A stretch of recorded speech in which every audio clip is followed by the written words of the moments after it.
All right, it is 5:30. I would like to call the study session to order, please. At this time, if there's any public comment. Okay, seeing none, I'll open it up to the roundtable discussion amongst council members. Is there any council member that has anything they'd like to discuss?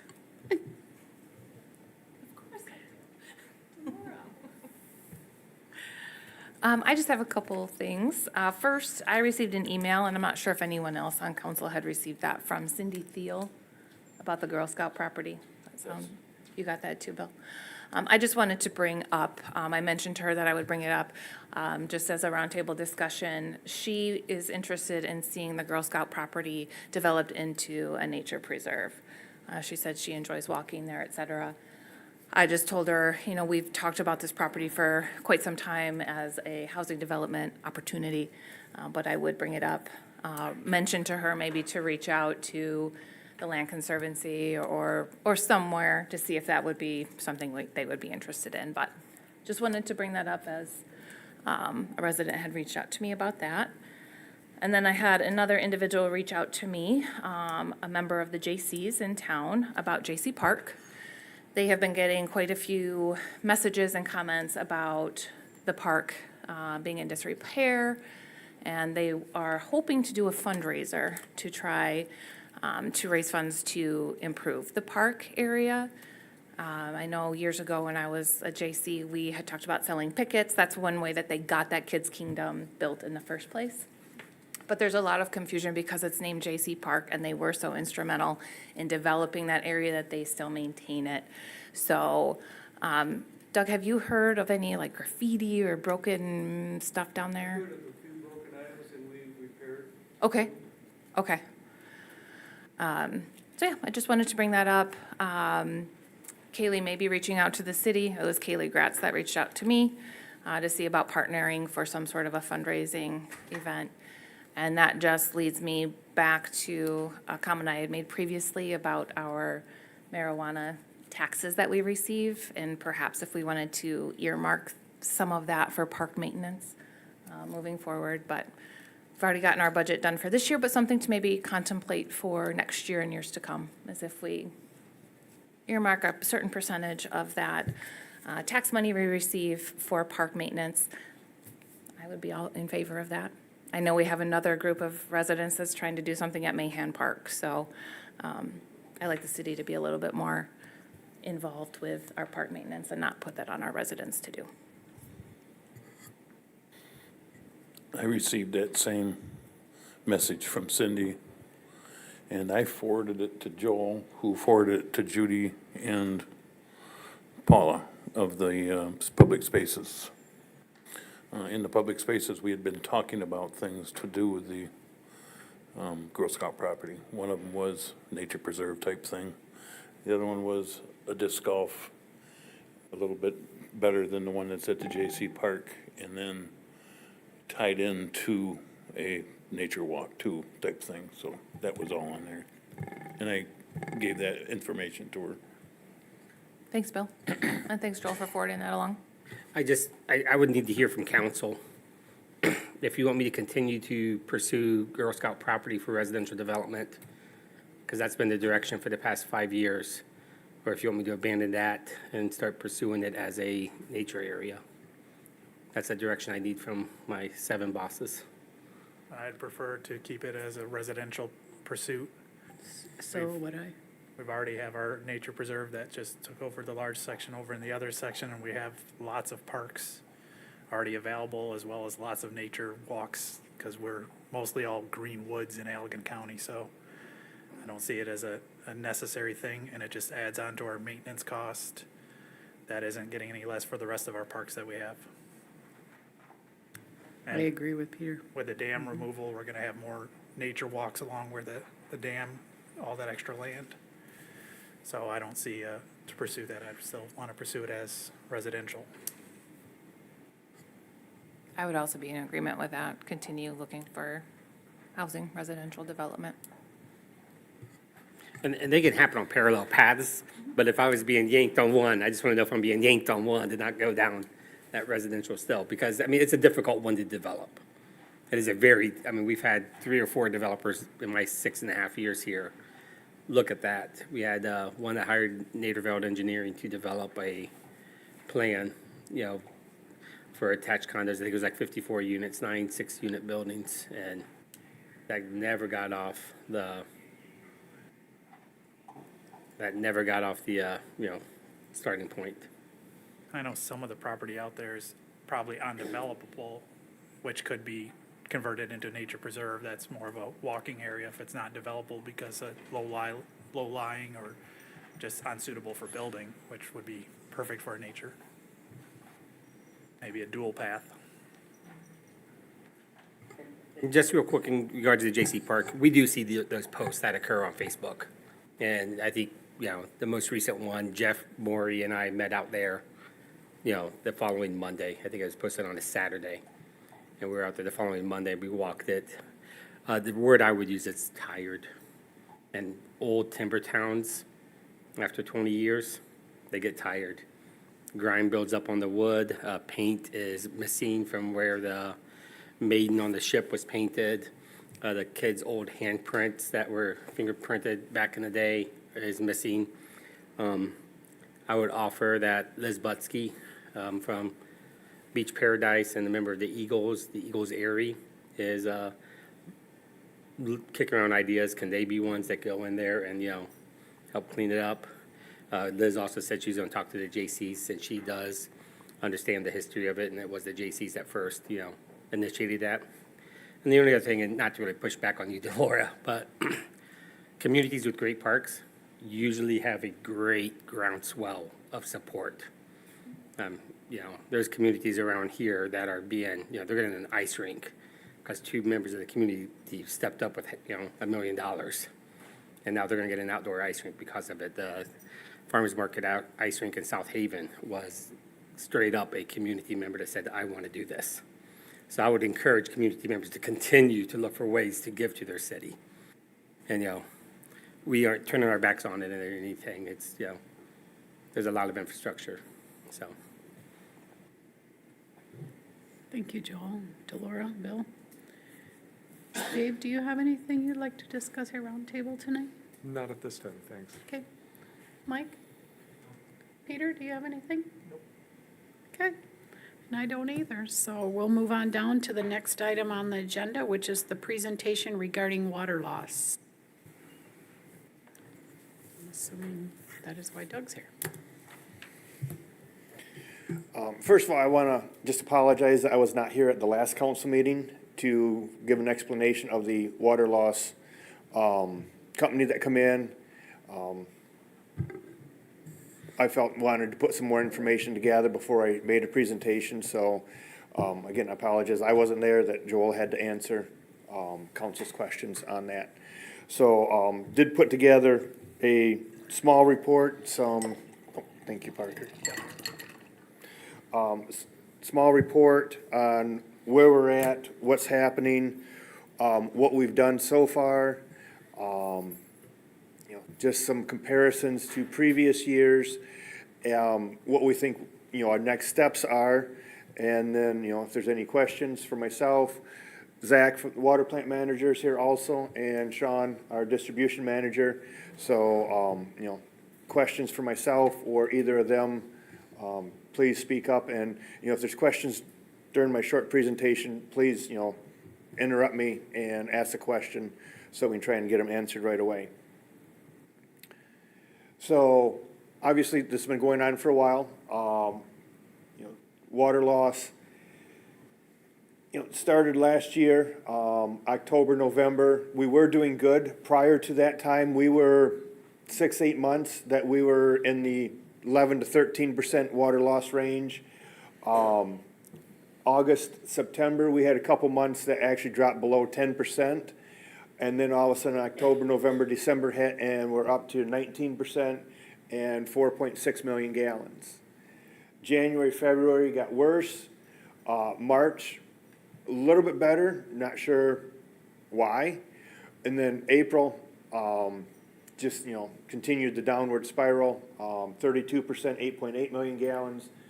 May, right now, I'll say, that's expected to be the May numbers. I don't have the exact billing numbers from Danielle yet. So, the numbers for May are just pulled off of our water scope program, which it looks at all the meters. But if there's any adjustments that she had to make for, accounts, that would not be included in that. So the May number will be close, but is and may not be exact.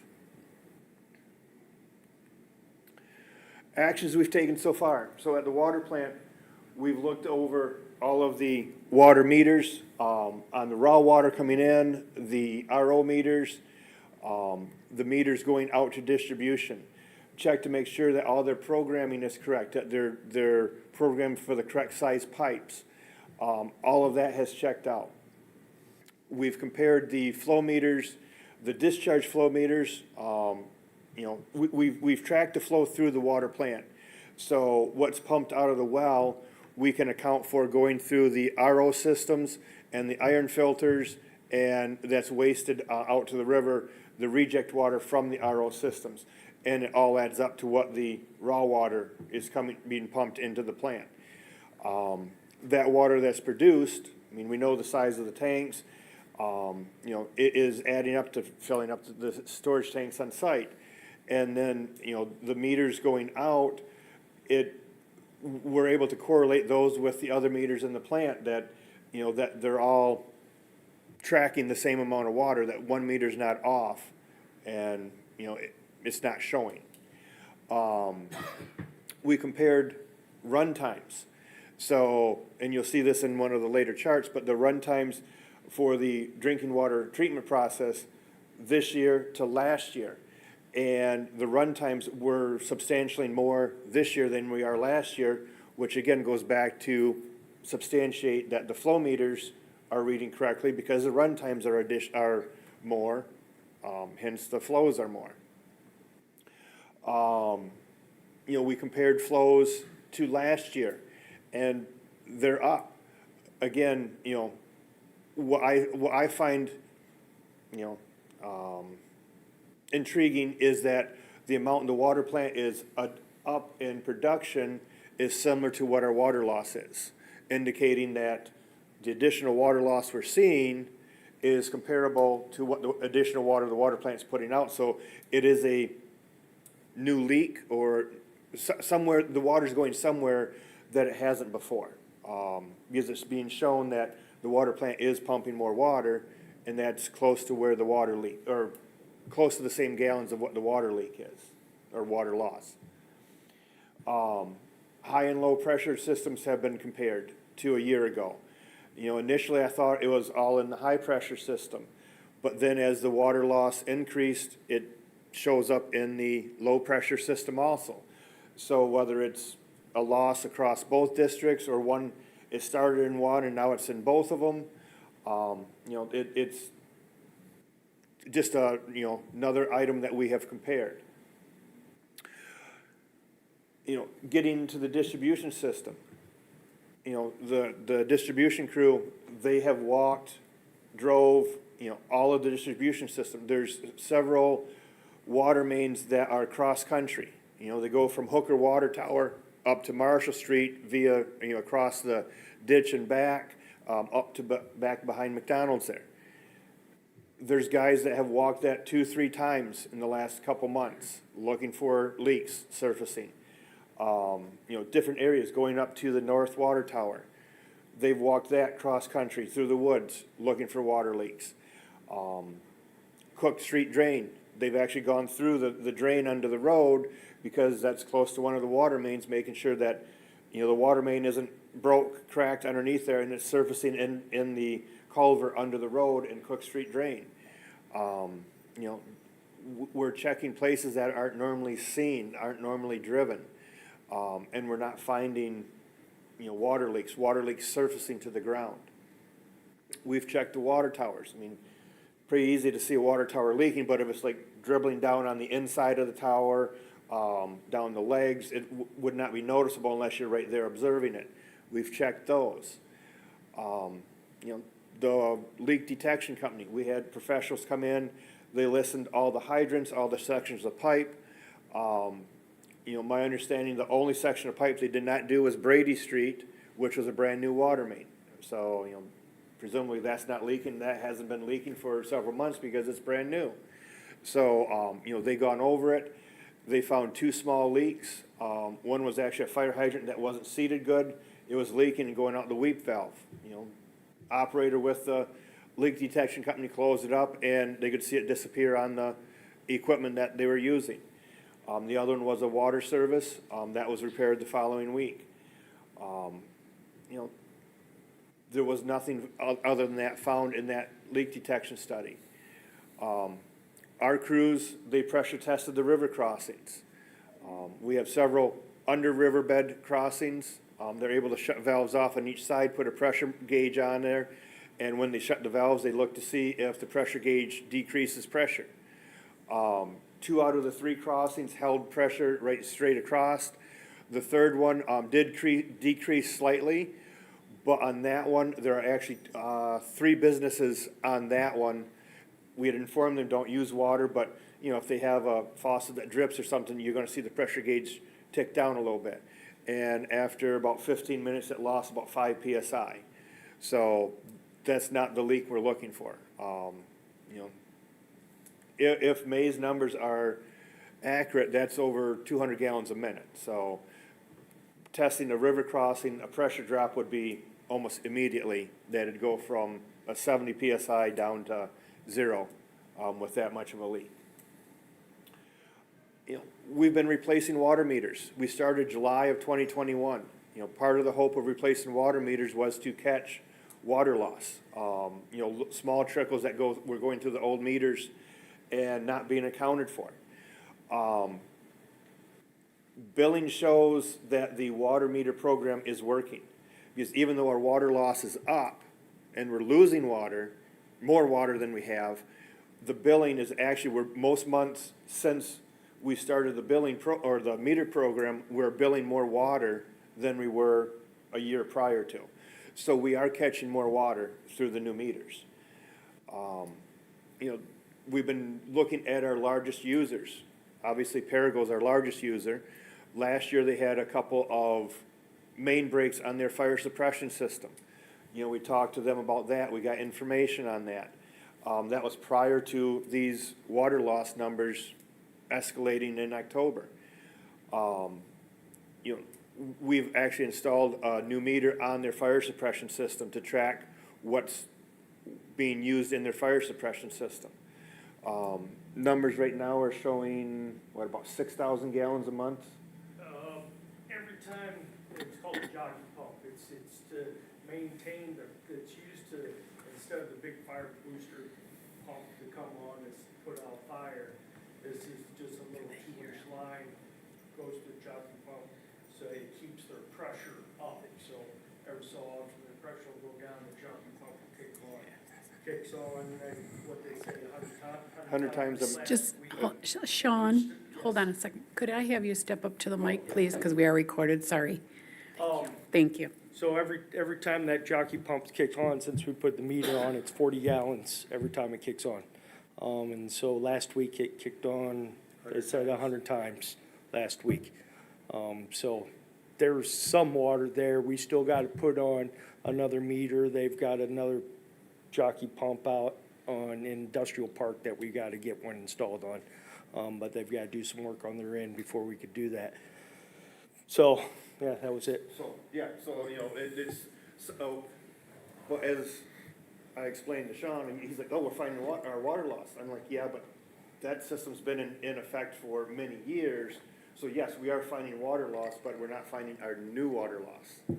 So it will all count towards the end, but it's not an answer to why the last 6 months have increased, you know, dramatically. We're gonna continue looking at our larger users, you know, auditing them, going through, making sure, you know, what connections they have inside their buildings, that there's no illicit connections before the meters. People that have ran checks on the billing software, make sure nothing has changed in that. You know, no boxes checked, so certain size meters aren't getting billed, or, that's all been checked. As I said, we compared billing, current months to a year ago. We're actually billing more. Last week, I met with someone from Michigan Rural Water Association that works with companies in water loss. He come in, I gave him a list of everything that we've done so far. He's like, Doug, you've checked 9 out of 10 boxes that I would suggest that you do for the city. His recommendation was, actually 2 recommendations, would be check accounts that are no longer active and are located along the river. He says, he actually seen it once where they thought a account was turned off at the road. The valve actually broke, so it was leaking by, and they could hear water running in the abandoned building. So, that accounted for some of their water loss. We're checking buildings, down in the Mill District, there's a couple old abandoned buildings. We've checked those. We're looking at other accounts that are inactive, that if leaking in the building, that they have a place where the water could drain to that's not obvious, presumably along the riverbanks. So we're looking at those types of buildings and scenarios.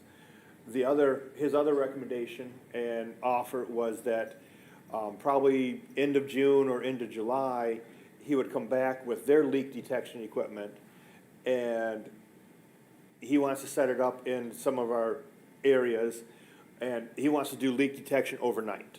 He said because during the day, road noise can interfere, and at night you have low water usage, so the leaks are more obvious to identify on the equipment. Their equipment is able to data log, so meaning they could leave it in one area overnight or for a couple nights, and we would go and check it, look at what the data log shows, and then we could move it to another area. So just waiting to hear back from him when he's available to come back, bring in the equipment and, help us look that way. Area Doug, of the excuse district- me, is Yes, it a different company that was in here Yes. before? Yes, so that would be Michigan Rural Water Association. Okay, I know you said that, I Is wasn't an sure. Association for Water Utilities. And this one here, essentially it's free. They charge, what did he say, it was $300 a day rental on the equipment. So I'm like, $300 a day, we'll, take it for a few days at least. If we can use it for data logging and Okay. further investigation. Okay. So, map of our distribution system. This chart shows what our water loss has been for the last 3 years. So, prior to, I'll say January of 2022, it kind of fluctuated. We'd have a low number, then all of a sudden we'd be back up in the 20s. Then we'd have another number in the teens, then back in the 20s. It wasn't until, let's see, looks like, November of 21. So that's a few months into our meter change program, that we had a 4% and 8% in December. And then starting January of 2022, we went, quite a few months that were right in that 11 to 13% range, which, at that point and even now, we felt that's probably a good place where we would be. That we were hoping to get down from the 20% into the around 10% with the meter change program. Jumping around a little bit, our lead service program, we have identified a lot of lead or galvanized services. I can't say that they leak, but I'd call it more of a weep. It's just a slow drip. It's, they allow a little bit of water to escape through the joints, through the threads. That could easily account for 1 or 2%. That's been there for years. So, with the meter change program, our goal was to get to 10%. We felt when we hit that 11 to 13%, hey, we're pretty much here. We've reduced it substantially. Then we had August and September of 6% and 3%. You know, the 3% I question, I don't know why or how we hit 3%. I think the 6% is realistic. But then also we jump up to the 19s and 20s in October, November, December, and we just, you know, keep going up from there. So, you know, it's just showing where we've been, what we think we can attain, and how bad it has, you know, progressed over the last few months, and we're still not able to find it. Next is a couple comparison charts. This one compares the distribution flows from the water treatment plant over the last 3 years. And you can see, you know, October, November, there's a difference from the previous 2 years. January, there's a difference from the previous 2 years. February, you know, each month, there's differences from the previous few years. And they're all, you know, 5 million gallons, give or take, difference from last year. But we're not seeing that in the billing. We're just seeing it at the water plant. Run times on the ROs. You know, I put in what the flow was going out of the water plant, and then what the run times were on the ROs. And, you know, you can see that along with the flows being increased, the run times are increased. The other thing I looked at was just an average of it. You know, so fiscal year 23 so far, we averaged 64,000 gallons per hour during production. Last year was 64,000, almost 65,000. You know, to me, that tells me that, you know, our meters are reading the same as they were last year. So just because there's an increase in output and an increase in water loss halfway through the year, again, it just goes back to me and says, it's not the meters, it's not the hour meters. Something is, the water plant's making more water and pumping it out, and it's going somewhere. Billing comparison. You know, here you can see, you know, like the majority of the months, we have billed more than we have last year. You know, indicating that, you know, the meters are catching more water that is going through them.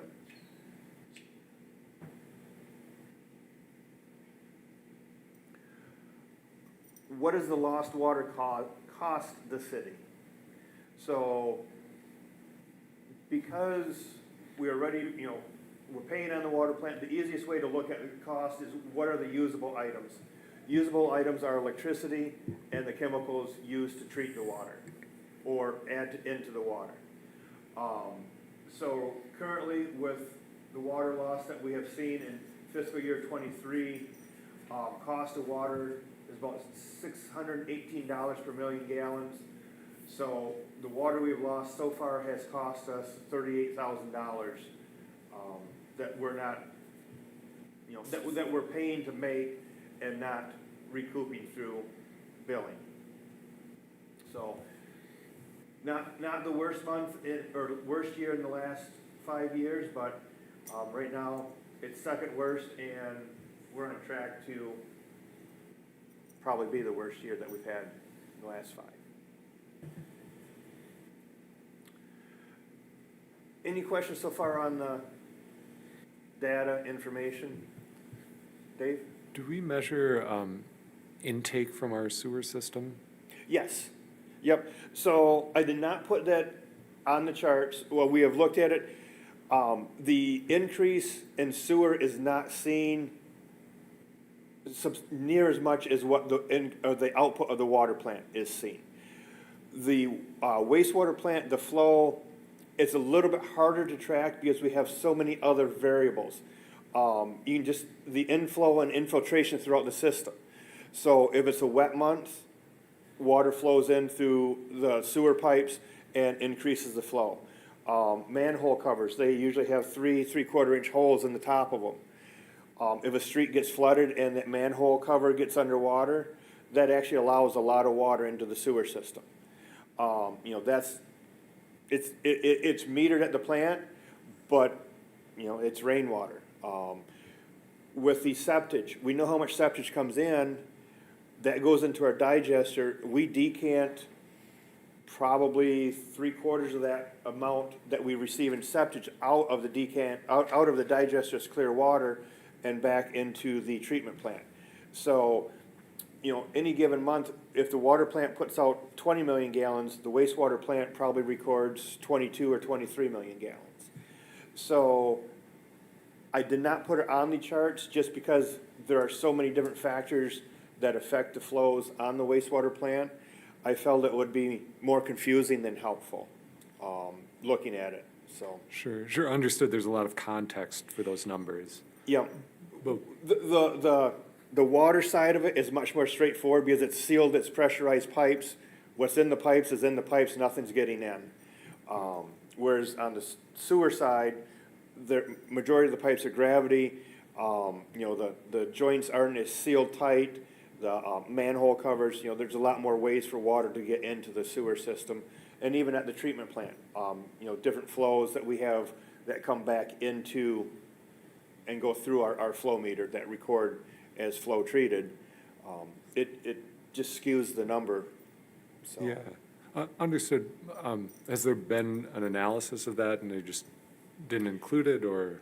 So I looked at it and, I tried to say, is there a way to look at this of, has this increased? And there's no clear view of the clearest thing is there is no change to the wastewater flow.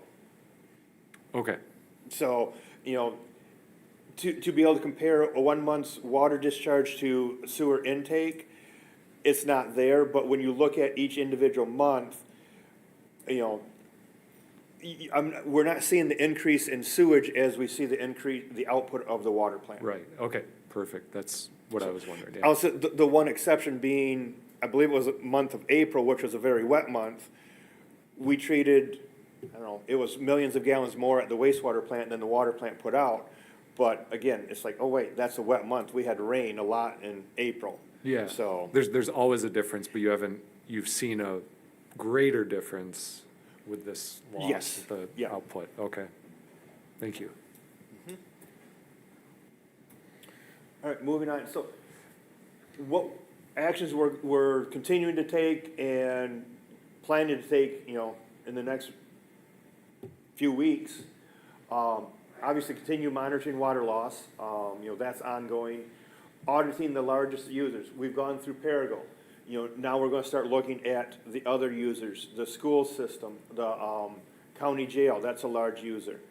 And looking at the large users, are there either illicit connections or, something that has happened that they're using more water that's not being metered? I talked about Rural Water coming back with their leak detection equipment, checking vacant buildings. Other than yesterday, it's been dry for weeks, we need to check storm drains again. Because not only buildings along the river, storm drains run to the river, so, it could be a building downtown here that's leaking, but it's going into the storm drain, not going down the sanitary. And unless someone looks at the storm drain outlet or pops a manhole on the storm drains, you're never gonna see the water coming, and going through that storm drain. Hire an outside consultant, I don't like admitting defeat, but if I can't find it, if, staff can't find it, we've hired one consultant, maybe, whether we get an engineer involved, to come in and look at it. I don't know if that's the answer. Like I said, I don't like admitting defeat. I'm not saying I'm defeated at this point. I think that we can still find it, but it's getting difficult. Another option, start installing more flow meters on fire suppression systems. We've installed a couple on Paragos, that's their small systems. Not, the small pipe that we installed it on, that's the small pipe. They have a larger 12-inch diameter coming into their plant for fire suppression. Instead of doing what meters we have for our water meters, you normally don't put it on fire suppression lines because you don't want to hamper the flow for fighting fires. they make, sonic flow meters that just clamps on the pipe, ultrasonic meters, and you can read the flow on that. So maybe it's purchasing one or two of those and putting it on fire suppression systems, at various locations during various times to see, maybe their system is leaking and they don't know about it. So, that's another avenue. Install insert a valve on the old river crossing. The one I mentioned that we couldn't get an accurate pressure on because there's 3 businesses between the valve and the river crossing and the valve on the other side. Maybe it's a matter of installing a valve between those buildings and the river so we can get an accurate reading on that river crossing. Diver inspection, that was another suggestion that was thrown out. Instead of installing the inserter valve, you can actually hire a diver. He goes in the river and looks where the river crossings are. If there's that much water coming out of a river crossing under the bed, you would see it boiling up through the riverbed. So we've contacted Dixon Engineering, who does our water tower inspection. They don't do that, but they've pointed us in the direction of a company that does diving inspections. So, that's another avenue that we're taking. Doug, can I just ask really quickly? Yep, well, I'm up for questions. Yeah, so do you think it would be safe to say that this leak is somewhere in like a river? Because otherwise wouldn't we be seeing this amount of water seeping out somewhere? I mean, We've pretty much confirmed is, the water plant is accurate going out. The billing, all indications, we had Metron Meters there, who's the parent company that sold us the meters. Because they're cellular, they can look at the programming on all the meters, and they've gone through all the meters. They're all programmed the same. They're programmed the same as when they were shipped to us. So somehow programming hasn't been changed in any of them. So that they would read it in a wrong factor. Instead of reading 100 gallons, they read 10 gallons. They've checked that. The fact that we're actually billing more this year with the water loss than we were last year with a lower water loss, I think, again, says that billing is not the issue. So now we're somewhere between the water plant and the water meters at the point of use. The last week Friday, we had several water mains break, water services break. The water mains especially, they're several hundred gallons a minute, and they surface pretty much immediately. And they're gushing down the road, they're observed. What we're talking now, the projected water loss for May is 220 gallons a minute, I think I figured. That should be surfacing. So, in answer to your question, yes, it has to either be under a river, along a river that, isn't normally driven, isn't normally walked, that's not seen. Going on for this long, though, I would think it would be causing massive erosion issues. So that's why, if it's going into a storm drain, it may look like water coming out of storm drain. It is water coming out, but that's a natural flow for water, and someone may see it and not even expect, well, that would be tap water because a building up the road is leaking and is somehow getting into a storm drain. So we have to look at items, locations that are not normally thought of or normally seen at this point. is it unusual for so many mains and everything like that happened Friday to break like that at one time? Could So, that somehow be related? Councilmember Morgan asked me that before the meeting, and I didn't answer him. I was hoping, someone would ask during the meeting. Sean and I and Zach, we actually, this morning, come back in, it's like, all right, what's happening? And what we have figured out is it all goes back to the water main over the Iron Bridge that we abandoned. So on our charts for, our trending charts for the low pressure system at the water plant, the day that that main was taken out of service, the distribution pumps, we read pressure on those pumps, jumped from, when they shut off at they were normally shutting off in the low 70 PSI range. The day we took that main out of the system, that jumped to the low 90 PSIs. So it changed the way the low pressure system, which the low pressure system is downtown, up Western Avenue and then up Marshall Street. It changed the dynamics of the system, and it required the water plant, the low pressure pumps, more pressure, more oomph to move the water out because they had to go a longer distance.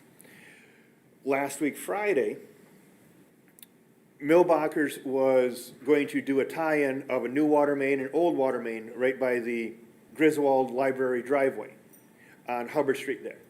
So Sean went up on M89 to close a valve so that they could do the tie-in. Well, that valve closes the pipe going across M89 bridge and basically eliminated Marshall Street from our water system at that point, which we knew and we expected. But it made one less output for the pumps at the water plant. Water plant pumps are running because hey, the system needs water. Well, he closes that valve. Now we just shrunk our system to this. The fire alarms at the courthouse went off, City Hall, the school system, the fairgrounds. It wasn't, they may have shown a lack of water, it was actually overpressure. So Todd Heckman, our maintenance man, he was checking out the fire suppression system here at City Hall, and he comes to me and says, Doug, the system's locked up at 115 PSI. That's after a backflow preventer that sheds off about 10 PSI. He says, so City Hall here's seeing about 125 PSI Friday morning, and that's what tripped the alarms, not only here, but at all the buildings. He's like, why? So I went through the explanation. I'm like, that's why. And the pressure gauge at the water plant stops at 100 PSI. It's the low pressure system. It shouldn't be above 70 PSI. So again, going back, we can track it. It started when we took that main offline off the Iron Bridge. So that being said, several weeks ago already, we've actually asked Millbacher and Abermarsh to do drawings, engineering, and give us a price on replacing that main on the Iron Bridge. So once they get us a price, we actually have a question into Eagle whether we need to put a insulated main or an uninsulated main. I argue for the uninsulated main because it's never been insulated before. The one on M89 bridge is uninsulated, but ultimately it will be Eagle's decision that tells us if we can go with uninsulated or insulated pipe on the bridge. But, once that, Millbacher will get us a price on what it will take to replace that main then on the bridge. So, in answer to your question, it was the spike in pressure because of these situations lining up that caused these water mains to pop or spring leaks. When was Second Street disconnected? Pardon me? When did we disconnect Second Street crossing, the Second Street Bridge? A year ago, So is that, what month? April. April? Now, has it been continually running at higher pressures since then? Yes, so that's what, it's been continually running at higher pressure, which, as Zach pointed out, well, higher pressure may mean a small leak Leak leaks a becomes little bit bigger. more. Yeah. And that's, the normal leaks of a system, which, no system should have leaks, but an old system will have some leaks, or may just be leaking that much more because of the higher pressure. Was what I was wondering, because we're running a higher pressure. Any of the small leaks are now bigger leaks, and any of those could be eroding even larger, which maybe just Right. finally noticed in November, but we probably were leaking a little bit more after that. And a small pinhole leak, as it continues to leak, Gets the bigger. water erodes the hole in the pipe and makes it bigger. And one thing I did learn about leak detection, talking with the person from Rural Water, is leak detection works unless you have a large pocket of water around a pipe, and then it sounds just like water going through a pipe, the leak spraying into the pocket of water. So he's like, not saying that it doesn't work, but there are situations where it can be a false sense that, or false hearing what they're getting.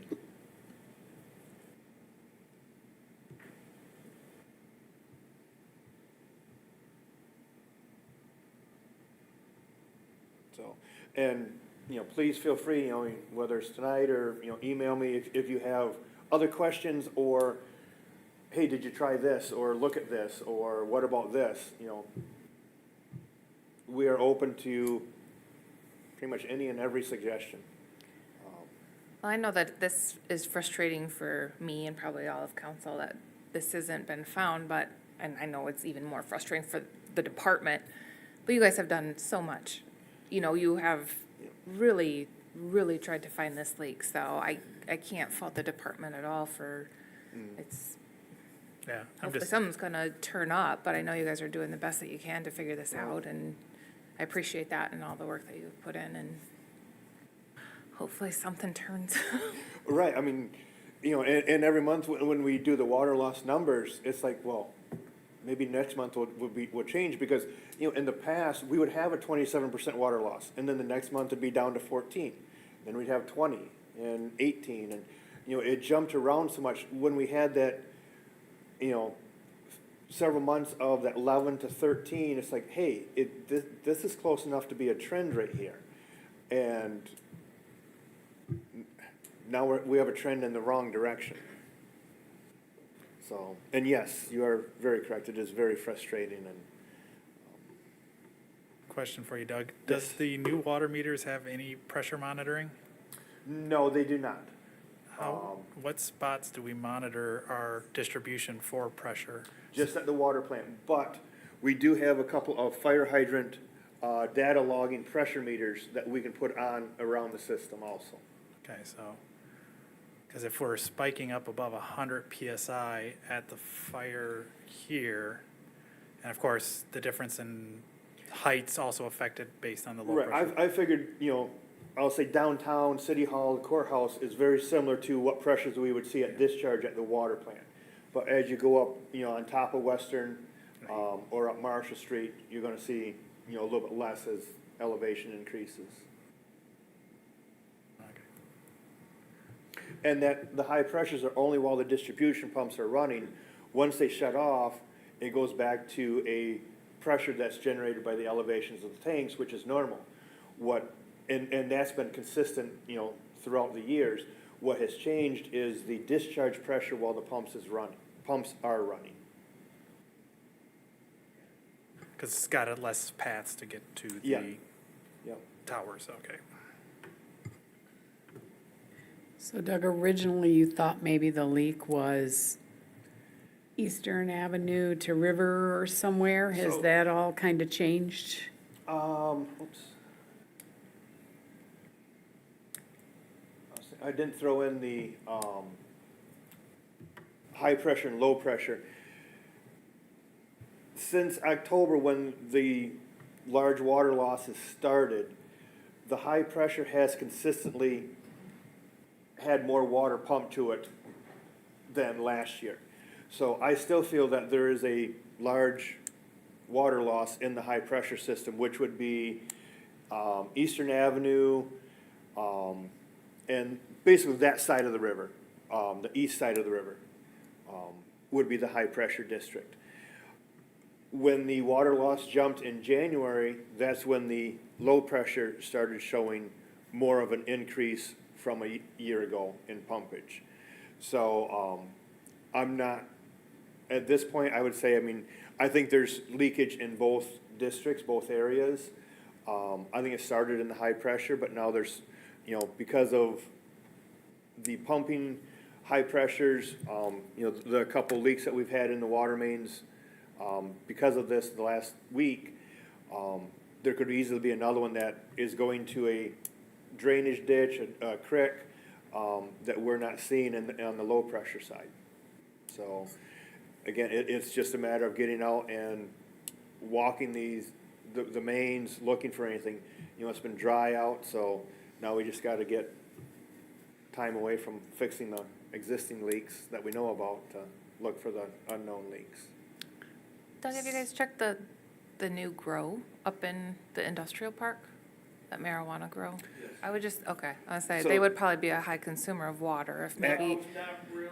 not really? Okay.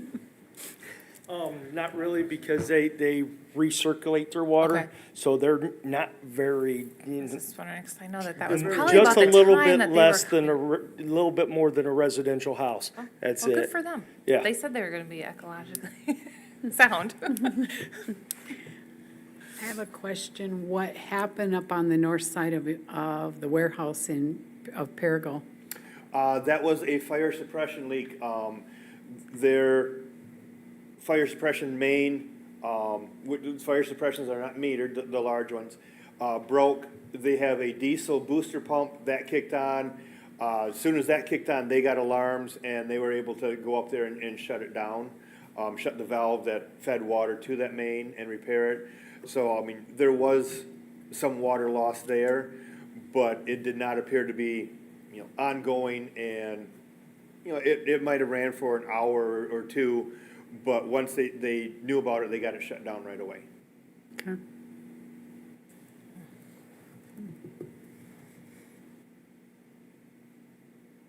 Any other questions for Doug?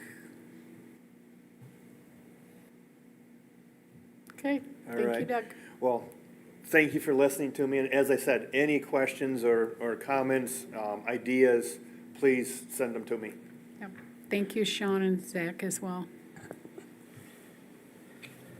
Thanks, Doug. Next on the agenda is the discussion regarding wayfinding program. Joel? Sure, we're going to discuss this a little more in detail during the regular meeting when I'm asking for some approvals from council, but I did want to just cover some highlights real quick. First of all, just remind council, this was a goal that was listed, I believe, in last year's action plan by city council, as well as this upcoming fiscal year '24 plan. We spent the past year trying to engage several wayfinding companies. We were thankful one just stayed engaged with us. We were able to secure funding from the state of Michigan to pay 75% of the cost. It's going to be about a 15-week process.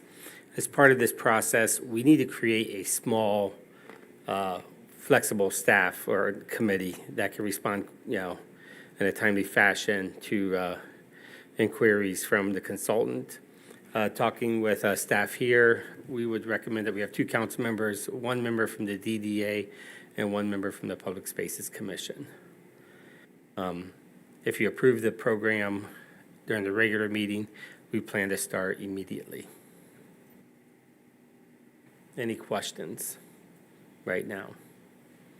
All right. No, I think it's a great idea. And awesome for finding that 75% grant. Yeah. That's awesome. It'll go a long way for us. Yep, great, thank you. Yep. Any questions regarding that? Okay. Next on the agenda is the discussion regarding the Downtown Allegan Refuge and Recycling Program. All right, here's another thing that we've been discussing for several years, it seems like, at the city.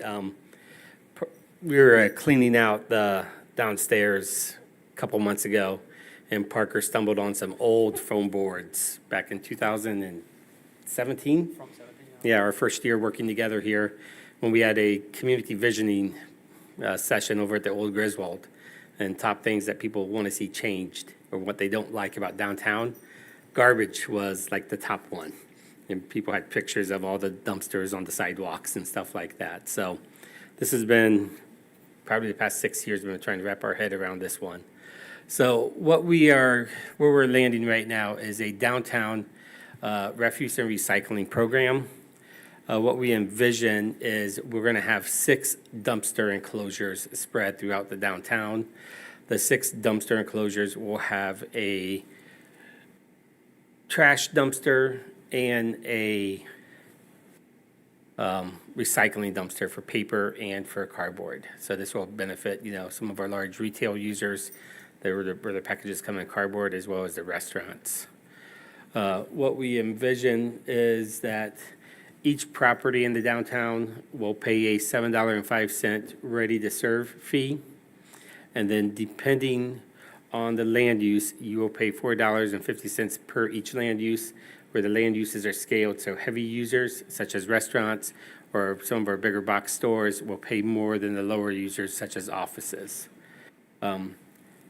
we did an analysis, I believe about a year and a half ago on this program, and we ran into the majority, except I think for 2 parcels, would pay less than what they're paying for now.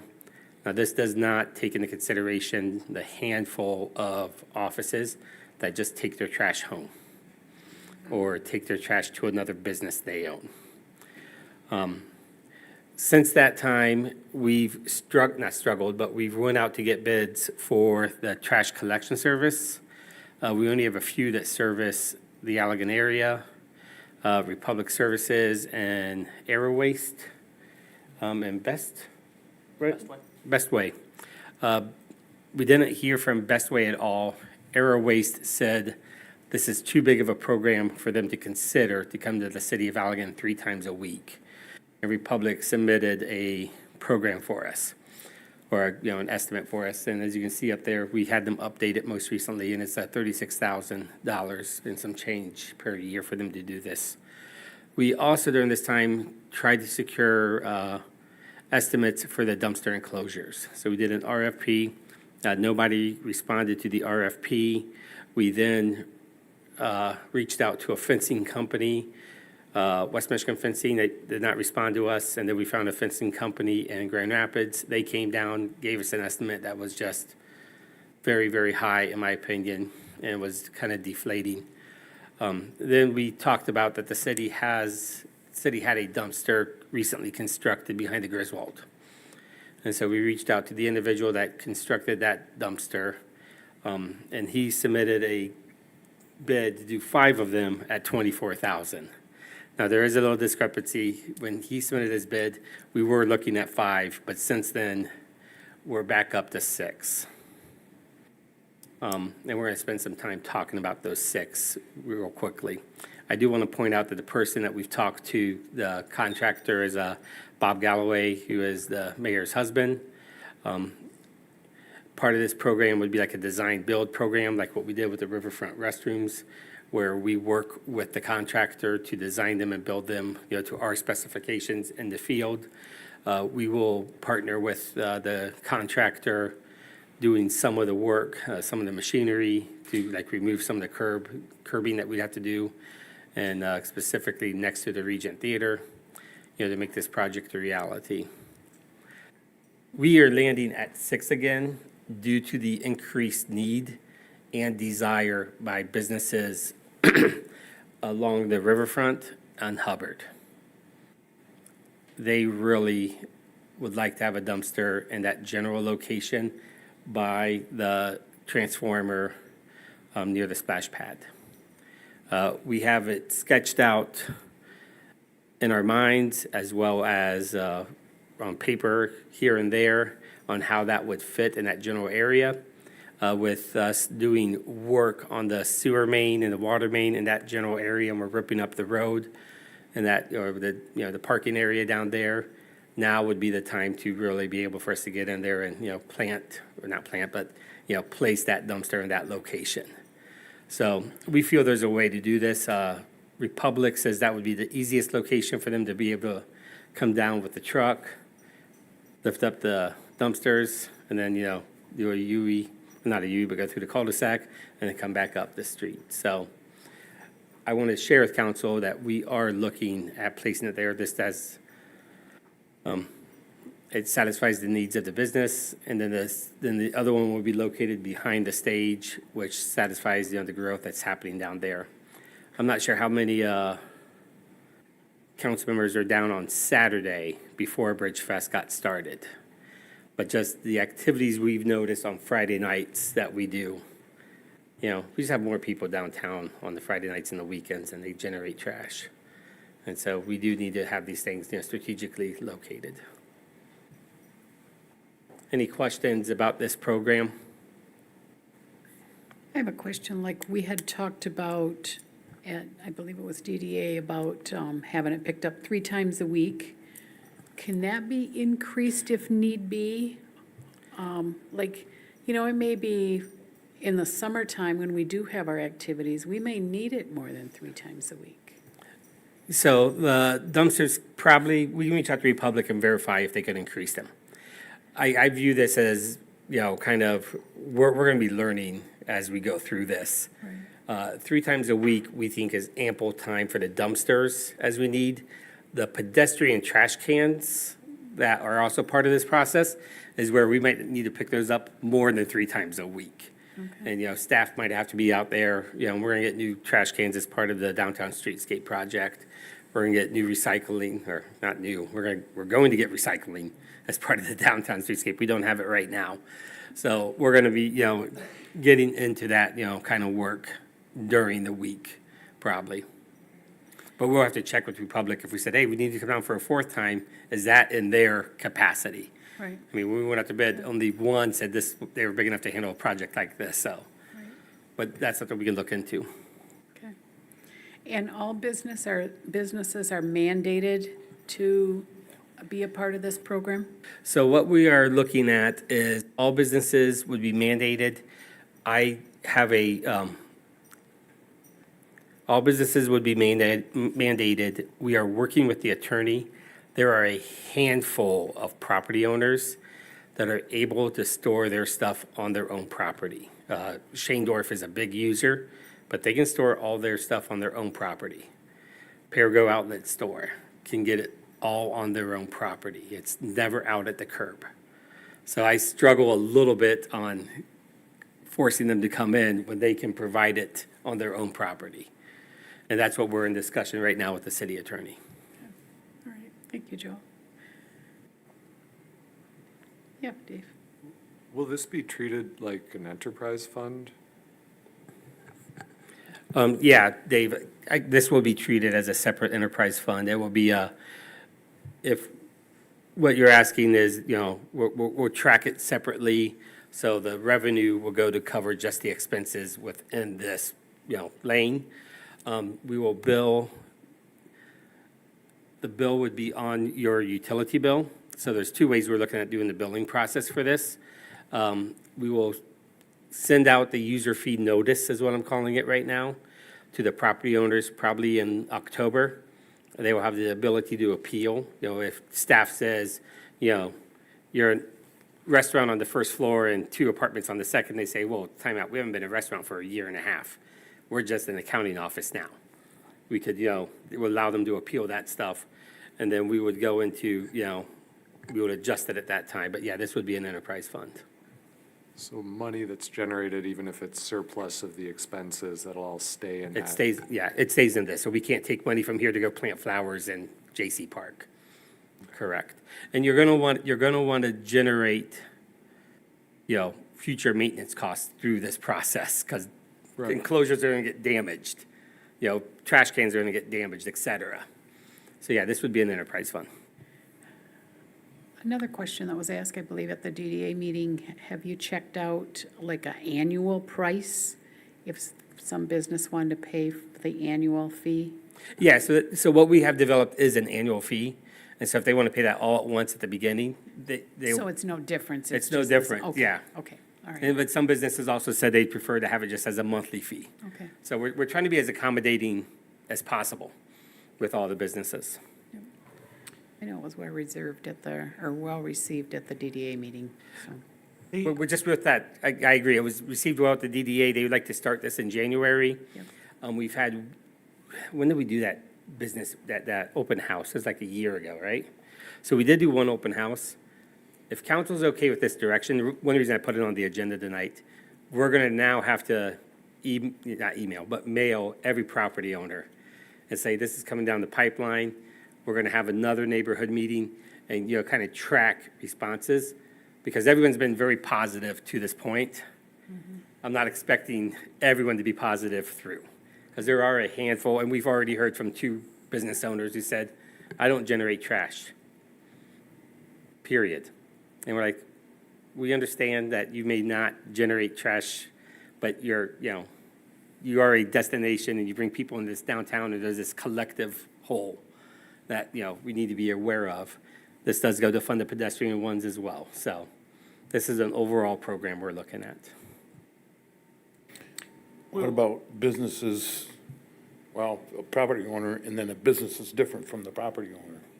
So this is, so this is a bill on the property owner. Okay. They own 112, USA Allegan Main Street. And that property has a commercial unit on the first floor and a residential unit on the second floor. So it's up And to there's him a through his formula. rental. And then that, just like with residential land rentals, they can pass those costs on to the business or they can absorb it. Gotcha. And they typically pass them on. Oh, yeah. Yeah, Mike? The enclosures, will those enclose the grease dumpsters? So we are designing them to have space for a grease dumpster. I believe we're designing almost all of them except for the one at the bottom of the riverfront. I don't think that's gonna be large enough for a grease dumpster.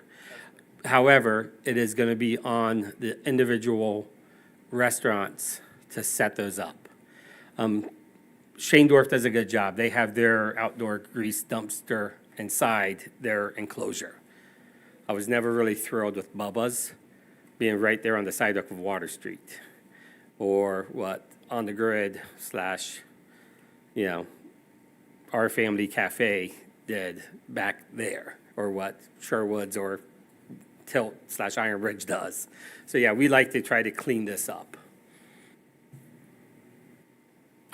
Now, the number of times for pickup, how did we come up with 3? Did we look at the number of Herbie Kirby's and then kind of figure out their volumes and figure out what we would have to add on, or is it just a guess?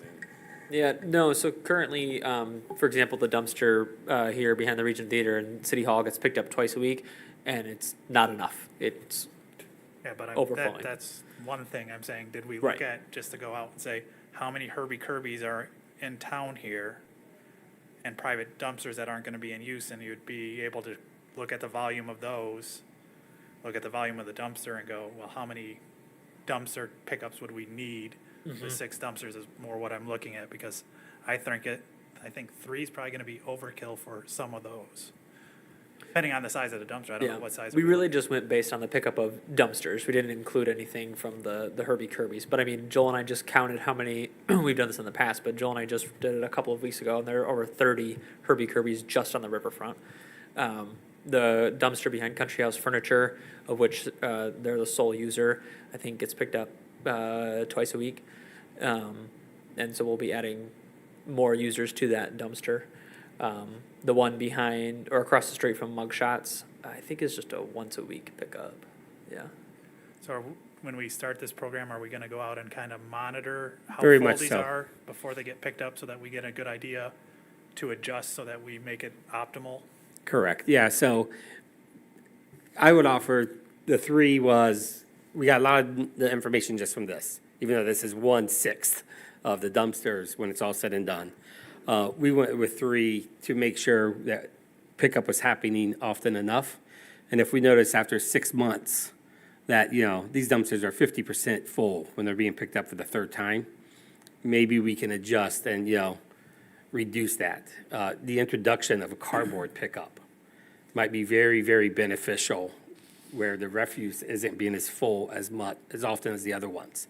So we'll be flexible, and if we can reduce, we will gladly reduce. And then that goes into reducing the rates as well. As well as reducing the ecological cost of those diesel trucks coming out to empty a non-full dumpster. Correct. I think green when it also involves green in my pocket, so. Go ahead, Dave. I was wondering if we'll get a more defined design for the enclosures before we move ahead with that estimate? Yeah, so I'll bring those to you. I will let you know right now, the design we came up with mimics the one that Shaindorf did. It is a metal siding that's going to be black with white J trim around the edges. That makes it an opaque, enclosure. Easy to repair if it gets hit, easy to repair if it gets graffitied. And then the swath of us that went around looking at dumpster enclosures, Shaindorf's doesn't look too bad. We prefer that over picket wood fence like what we have behind the Regent Theater. But yeah, we can show, better examples of where we're going. At the very beginning, I was thinking brick, limestone caps, and then you're in the hundreds of thousands of dollars, for each of the dumpsters. It's like $35,000 a dumpster at that. So if we did 5, we're like over 150. So that turned me off, just looking at money. But yeah, we can share that design with the council. Was that the design that was bid out, or is it the? No, so the design that was bid out was to give us a design build and give us some options on if you would do a wood fence enclosure, a brick enclosure, or split face concrete block enclosure, or PVC enclosure. And then that company that came to see us and gave us that one, theirs was going to be a chain link fence enclosure with the slats, the green slats that you can put in to make a fence opaque looking. The senior center in Portage that was just constructed 2 years ago, their dumpster enclosure is utilizing a metal sheeting with, I think, split face concrete block corners. So each corner is a split face concrete block, so it's like the concrete block with a rough edge, if you know what I'm talking about. A lot of new buildings like to use that to make it look nice, but it's a cheap product compared to just red brick. That looks sharp, and I took some pictures and, shared them with Parker, and then, after we had this meeting with council to make sure you're comfortable with the 6 and the overall program design, I was gonna sit down with Bob and Doug Codsman, because he's gonna be working with Doug's staff to say, hey, what if we go this way? Because that $24,000 for 5 is very affordable compared to what we were hearing earlier. Sure, and I'd be looking for clarity on who's gonna be responsible for what the expectations are, and make sure that's all clear. Sure, and- we'll bring the full program forward. But but again, we didn't want to go that far down the road unless we want council to be supportive of the program and concept, understanding there's details that have to be ironed out now.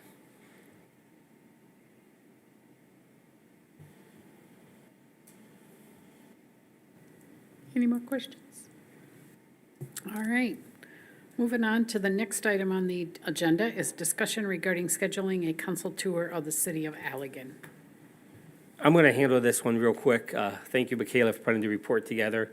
Before the pandemic, council, we'd go on a little trip around town. You would go look at some different departments, see how they operate a little bit. We go look at some parks, some construction projects, stuff like that. Curious if council wants to start that up, because I believe we can't say the pandemic is stopping us from doing that kind of thing anymore. We usually hop in the green trolley and we take off typically during a study session.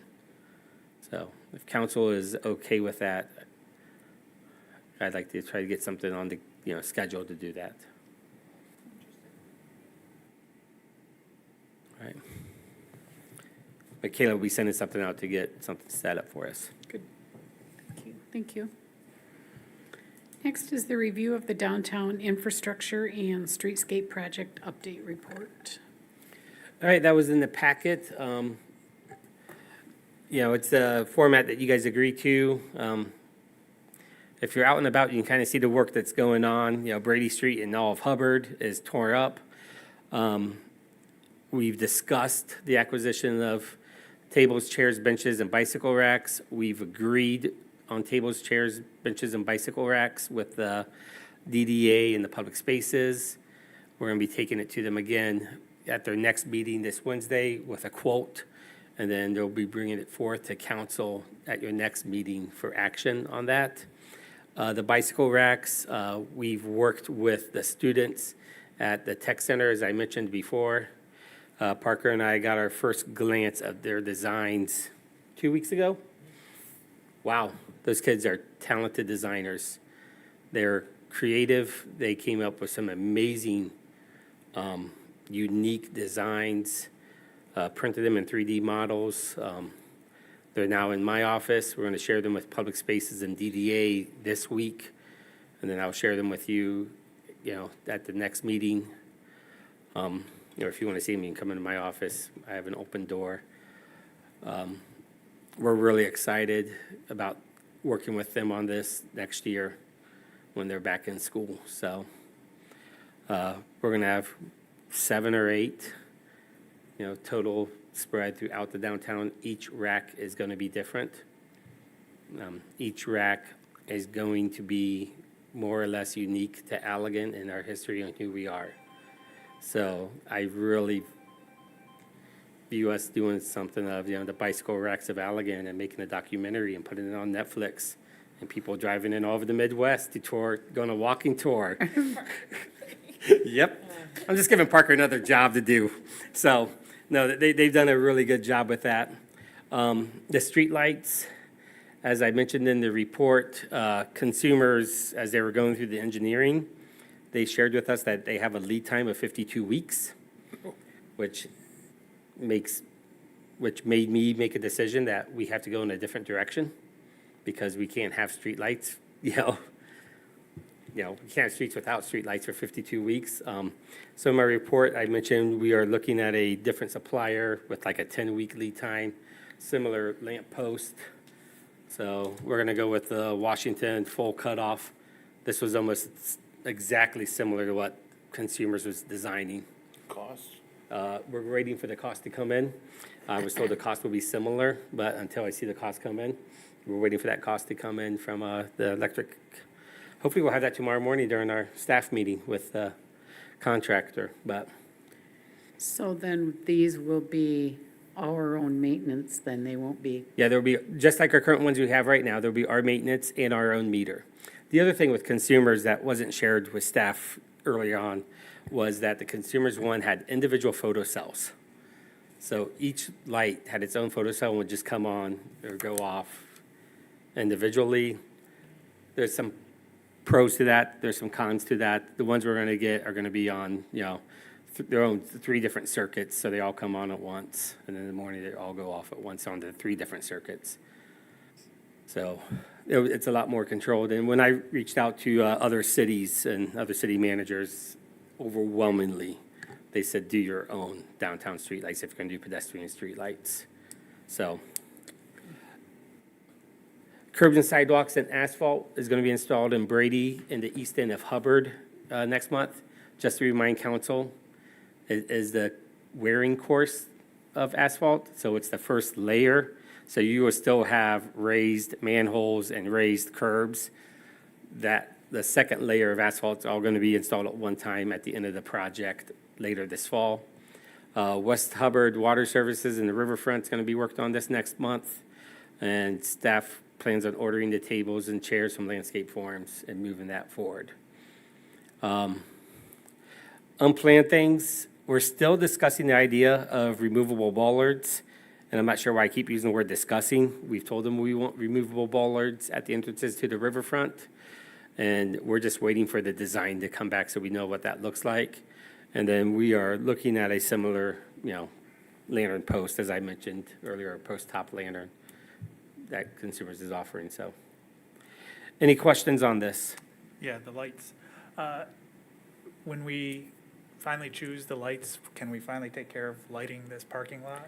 You are correct. Yes, the answer is yes. Doug Codsman and I talked about it last week. Okay, just make sure we include that. We in the told number we- Avonmarsh, because we have the contractor, let's get that light ordered once we choose this, so we can get it installed. Sounds good. We even said, because Peter's gonna bring it up, so.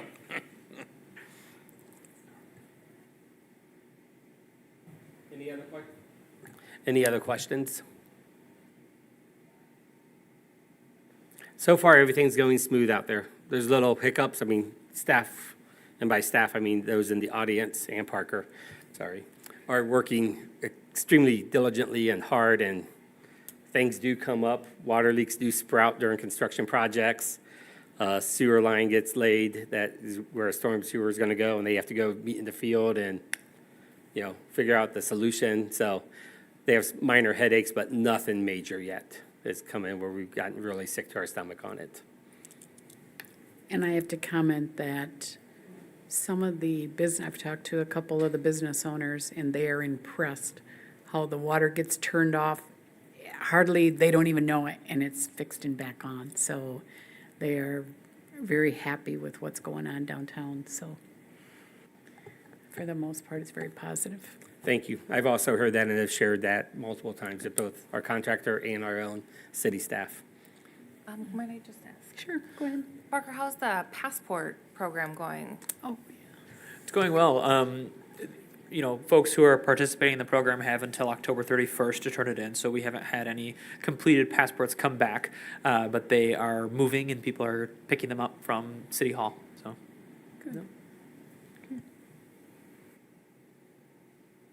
anything else on that? All right, next is the review of the council agenda. Was there any questions or anything on that that we need to discuss? All right. Yes, and Roger will be, need to be excused from our regular council meeting. Nothing else? All right, so it is 6:51. I will adjourn the meeting and we will reconvene at 7 o'clock for the regular meeting. Thank you.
It is 7 o'clock.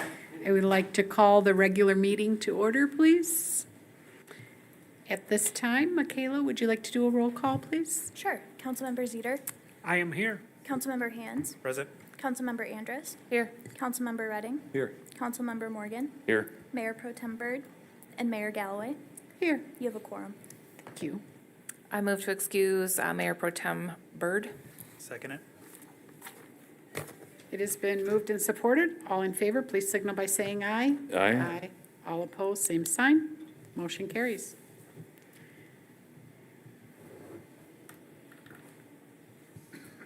At this time, if we could all stand and say the Pledge of Allegiance, please. I pledge allegiance to the flag of the United States of America and to the republic for which it stands, one nation, under God, indivisible, with liberty and justice for all. Thank you so much. Next on the agenda is the approval of the agenda. 4A, approval of the regular city council meeting agenda for June 12, 2023. We talked about this at study session. There wasn't anything. If I could get a motion, please. So move. Support? It has been moved and supported. All in favor, please signal by saying aye. Aye. All opposed, same sign. Motion carries.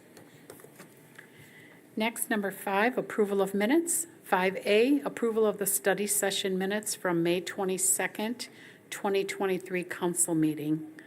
Michaela, did you receive any changes? Okay. Move to approve? A second? It has been moved and supported. All in favor, please signal by saying aye. Aye. All opposed, same sign. I'll abstain. Motion carries. Next, 5B, approval of the regular meeting minutes from May 22nd, 2023 council meeting. Again, was there anything? No? I'll make a motion to approve. Support. It has been moved and supported. All in favor, please signal by saying aye. Aye. Aye. All opposed, same sign. I abstain. Motion carries. At this time, I would invite any public who has any comments to come up to the podium. State your name and address. This is for items not on the agenda.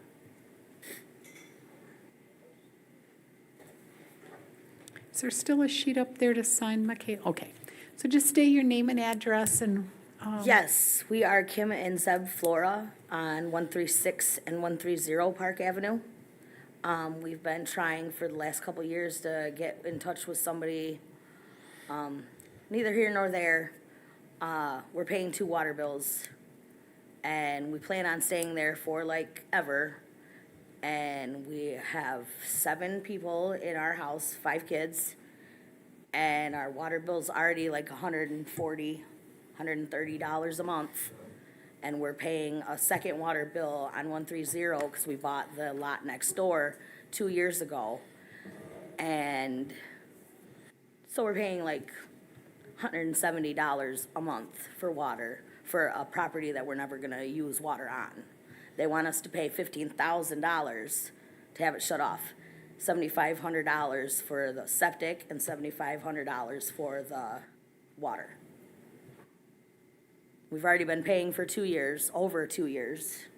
This $40 a month, $38.11 or something like that.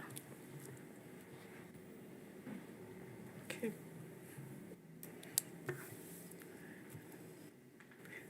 During public comment, we don't interact with you, we just take your comments Oh, and, so we may go? yeah, you're fine. I'm sure it'll be noted and take a look at and, Yeah. Yeah. Michaela will get their phone number, and I'll give you guys a call Okay. tomorrow, okay? Okay. Michaela, just walk up there, get their number real quick. Thank you, Michaela. Thank you for your time. thank Well, you. thank you. Okay, any more public comment? Okay. At this time, we'll move on down to number 10, written petitions and reports from special committees. 10A is a request from the Allegan Area Arts Council. Joel, you going to take this, or Parker?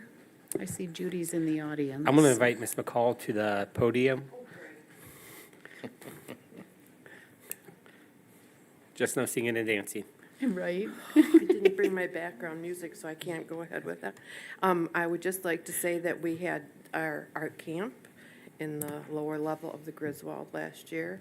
It is the best space to spread out our things and have wonderful art classes. And we're once again asking if we could use that facility from the 14th through the 18th of August, the lower level, at no charge, please. That's our request. And we served 32 children last year, and it was very successful, and we already have had some very interested. We won't let them sign up until we have a space, though. So if you would be so kind, we would greatly appreciate it. Thank you. Need to vote? I'll make a motion to approve the request from the Allegan Area Arts Council to utilize the Griswold from August 13th through the 8th, with a setup on the 13th. Yes, please. At no charge. Support. It has been moved and supported. All in favor, please signal by saying aye. Aye. Aye. All opposed, same sign. Motion carries. Thank you, Judy. We appreciate you doing that. That is wonderful. It's great. Thank you. Thank you so much.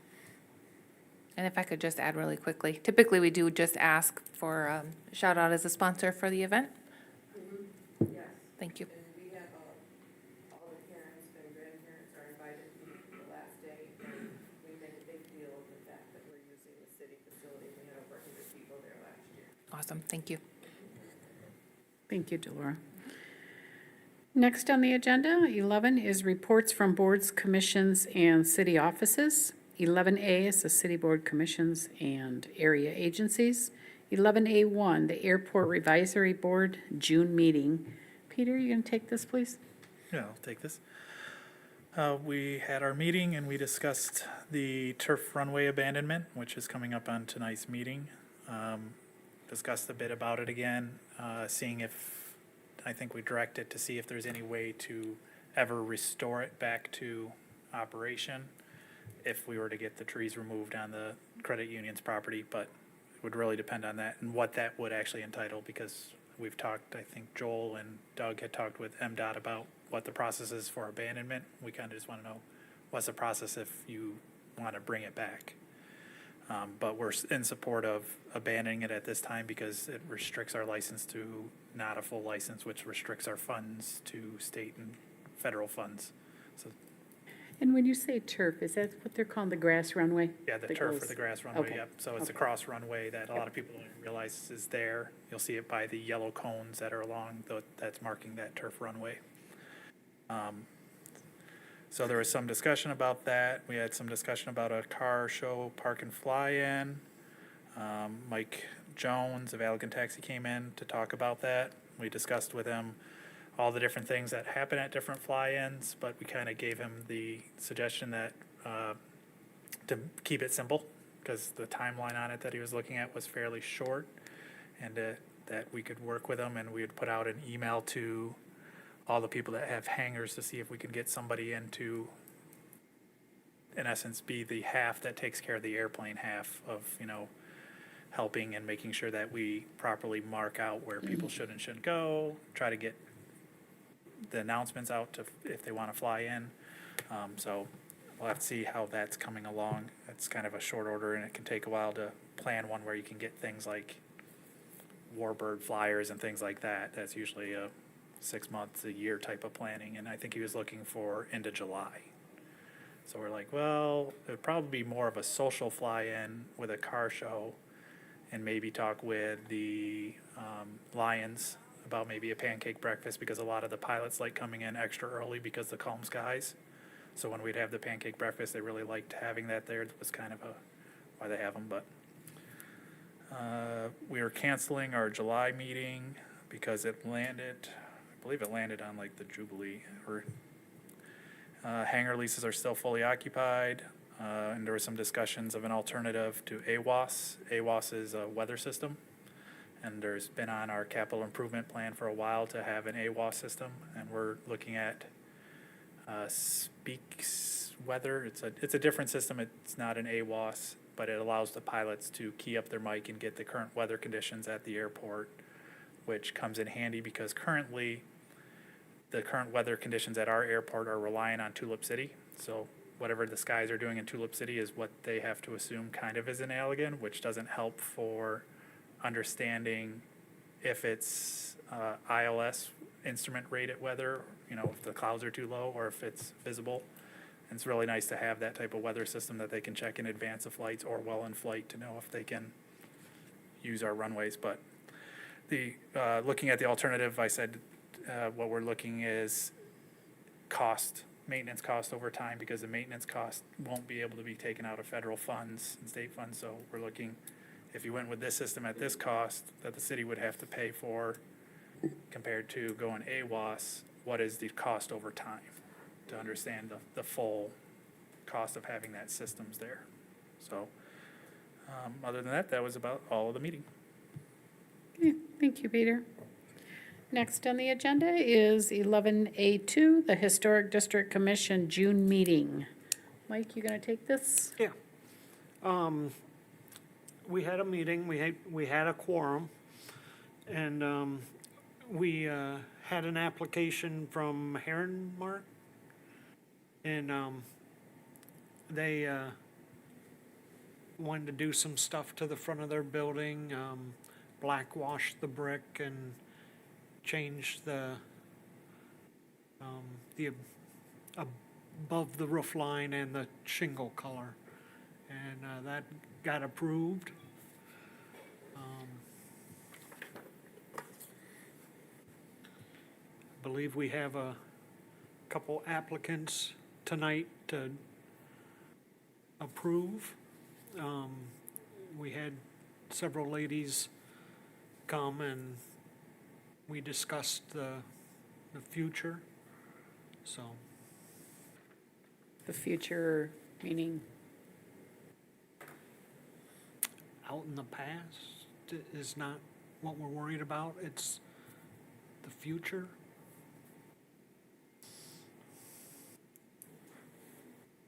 Dave? Are we back now to the study recommendation? Is that what we're going with? That's a, I don't think we've made any decisions. Only decision we made was that it's not being dissolved so far. So, well, we had voted for the study recommendation at one point, and then we had passed a resolution to move forward with dissolution. And so we've got two decisions, and then I see in the minutes there was another approach that was proposed. So I'm just wondering where we're at as a council, and where Yeah, we're going.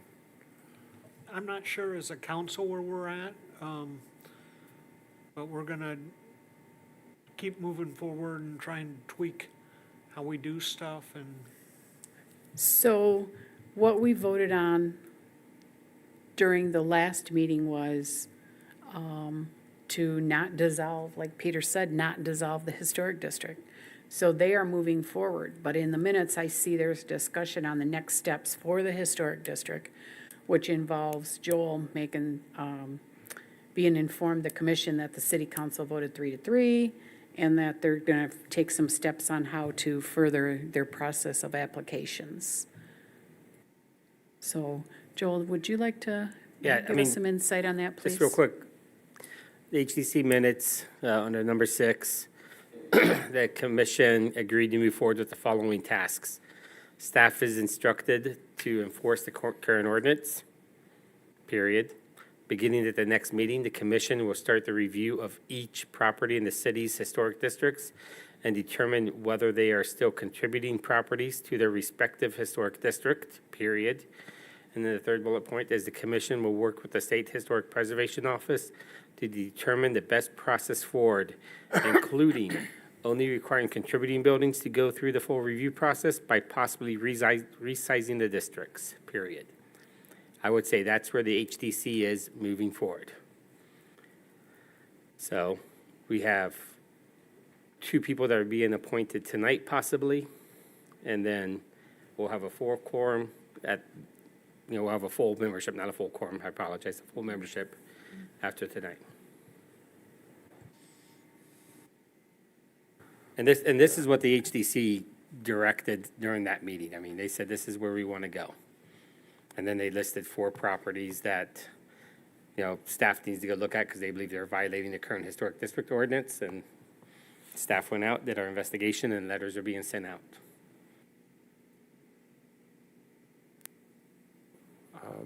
Well, I'm a strong supporter of the study recommendation. I think that's a really good option. I'm not sure where, to me, it's like we made that decision to go with the study recommendation, then we made a different decision to get rid of it that passed as a resolution that's still there, even though the ordinance didn't get revised.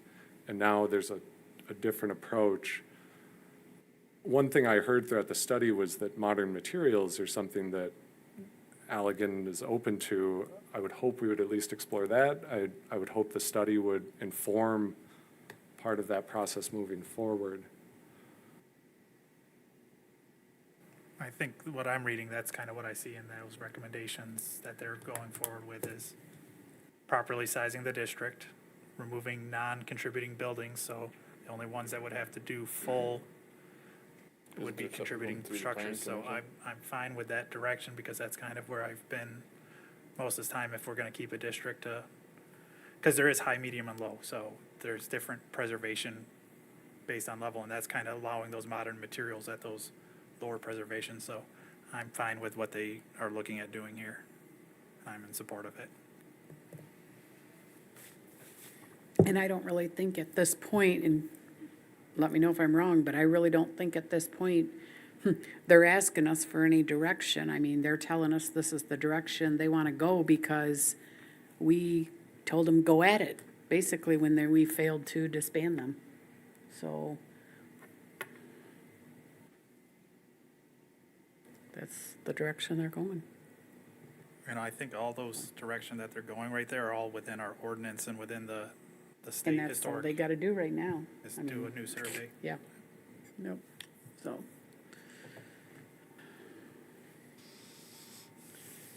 All right, next on the agenda is the Finance Department. Request to approve accounts payable and payroll. I'll go ahead and take this since Roger's absent. Okay, we had accounts payable in the amount of $1,602,819.76, and payroll in the amount of $189,229.88, for a total disbursement of $1,792,049.64. Could I get a motion to approve? I'll move to approve. Second. It has been moved and supported. All in favor, please signal by saying aye. Aye. All opposed, same sign. Motion carries. Next on the agenda is 11B2, request to adopt Resolution 2320, authorizing fiscal year 2023 fourth quarter budget adjustments. Thank you, Mayor. I'll take this since Tracy is off with her husband recovering from surgery. This evening is a recommendation from staff that you authorize the finance director to make the necessary fourth quarter budget adjustments. The fourth quarter budget adjustments occur after the close of the fiscal year, which is June 30th. Once the auditor completes the audit of our program, we then bring those fourth quarter budget adjustments to council for your review. This is done so we can end the fiscal year within budget parameters. This is an annual request, as I shared with council in an email today. We always do it at this meeting, typically the first meeting in June. Any questions? No, I do apologize. I thought I was looking for the adjustments, so I do apologize that. No problem. There was, we're just adopting the resolution, so. Can I get a motion, please? Motion to adopt Resolution 2320. I'll support. It has been moved and supported. All in favor, please signal by saying aye. Aye. Aye. All opposed, same sign. Motion carries. Next on the agenda is 11B3, request to adopt Resolution 2321, approving a wage increase for non-union, full-time, and part-time employees. Joel? Thank you, Mayor. Again, this is an annual action by council taken shortly before the beginning of the fiscal year. Non-union employees are receiving a 3% raise this year. This is part of the budget that was approved by council at your most recent meeting. The union employees also receiving a 3% raise, but since theirs is regulated by their contract, which council has already approved, we don't have to double approve that one. What percent did you say? 3. Okay, I thought you said 2. Nope, Okay. sorry, 3. The packet said Yeah. 3, Oh, so yeah. no, that's fine. That's fine. Any questions? Can I get a motion? I so move. Second. It has been moved and supported. All in favor, please signal by saying aye. Aye. All opposed, same sign. Motion carries. Next on the agenda is 11D, the water utilities. 11D1, request to approve a purchase order to Wade Trim for engineering services for the Eastern Avenue Lift Station rehab in the amount of $45,000. Doug? So a while back, we had a couple pipes fail and had the emergency repaired. Council approved the purchase or the payment of those repairs. This past winter, I had asked council to approve a engineering review of the lift station to determine the extent of damage in the piping and the wet well structures caused by industrial discharge from the local industry into there. That should have been included in your packet, the results of that engineering review of the pipes. They did inside studies of the wet wells to determine, what the conditions were. The study basically says that all the piping should be replaced and that the coatings inside the wet well should be spot repaired, the locations that were identified. Because this is damage caused by an industrial user and their discharge, our ordinance allows us to go back on the user to recoup all costs for damage caused by their discharge into the sanitary sewer system. So to start off with, the emergency repairs that were done last October, I believe it was, we billed the industry for those, and they have since paid that bill. I'm waiting for the last invoice from the engineer on the inspection contract that we had with them, and then we will be billing the industry for the amount that the engineers have charged us on that, plus the amount of time that staff has spent with the engineers out there assisting in the inspections. I've been in communications with the industrial user, and basically they are in agreement that they will be paying the cost of this. They asked to wait and to generate a contract between the city and them till we have gone through the bidding phase and we know how much the bid, the repairs will cost before we enter into an agreement with them stating that they will pay X amount of dollars for that. So up until that point, for this, as we go through this, I would just be invoicing them for amounts as the engineer invoices the city. Yeah, go ahead. So Doug, if I could just clarify, in your report, you're saying that this would require a budget adjustment from general fund to the sewer fund? Yes. So once the industry was invoiced and reimbursed the city, that would transfer back to the GF? Correct. Okay, thank you. I would call it a loan, but then Joel would charge the water utilities interest, so. Yes. Based on the report, it sounds like the current controls might not be adequate to protect the system. Has that discussion happened? So I'm in constant, I shouldn't say constant, but regular contact with the industry. Primarily, it is pH issues that they have discharging, either low pHs or high pHs. A couple years ago, they started a second pH control adjustment system, and they have been much better. When this lift station was built in 2011, they were still getting multiple violations each year for pH. So since then, the last couple of years, I think they didn't have any violations last year. The year before, they had either 1 or 2 pH violations. So it has been progressively getting better over time. So, ultimately, they can discharge what they want because we're gonna end up charging them for it, but presumably, we don't want them to discharge, bad stuff that ruins our lift station. But if they do, that's why it's written into the ordinance that they're ultimately responsible for any damage they cause. So. Yeah, I wasn't, Is that what you were asking? I was making an observation about the current state and wondering if we've partnered with that user to figure out the right path forward, if they're comfortable with just paying for replacing what should last 50 years every 10 years, Yep. or if there's a different So, solution. and that's basically, that's the communication I've had with them is, hey, you need to do pre-treatment. If your pre-treatment is not adequate, then you'll get violations when it goes out of parameters, and you'll be, held accountable for any damage caused to the sanitary sewer system.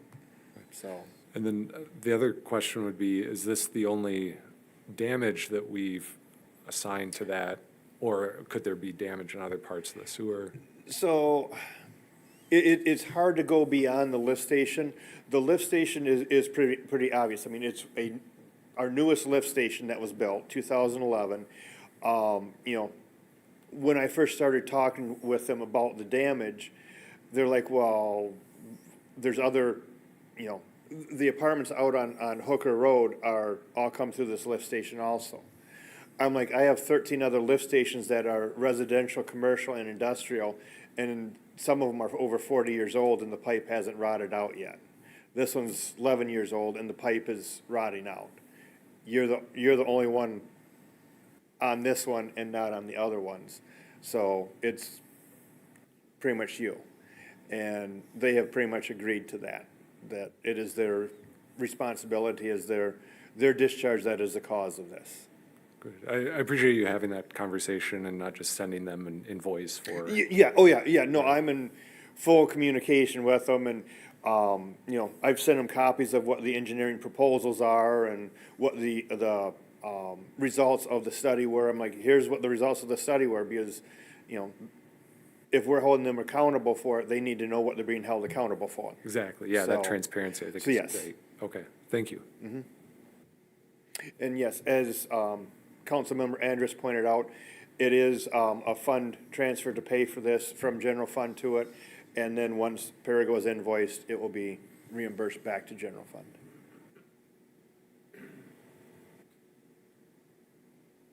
Is there any other questions for Doug? Okay. Could we get a motion to approve, please? So moved. Support.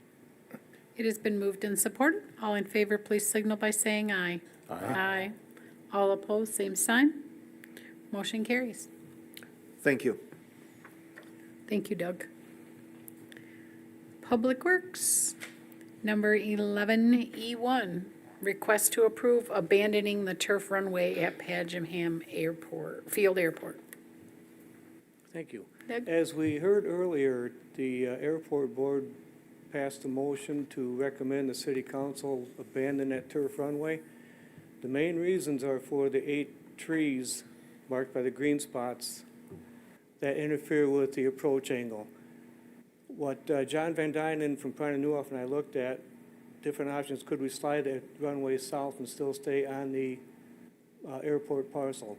We need a 1,200-foot runway. What we have with these trees the way they are now is 1,100 feet. The most we could slide it south was 50 feet, so we're still 50 feet short. So we looked at rotating that grass runway. Rotated clockwise, we run into hanger issues, we move it to the west on the south end, so we run into trees at the airport complex. rotate it counterclockwise, we run into more trees on the ACU parcel. So the way it stands right now, the only way to get our license at the airport back in full status, so we can continue with our ACIP, is to abandon the turf runway. And that's what we're asking tonight.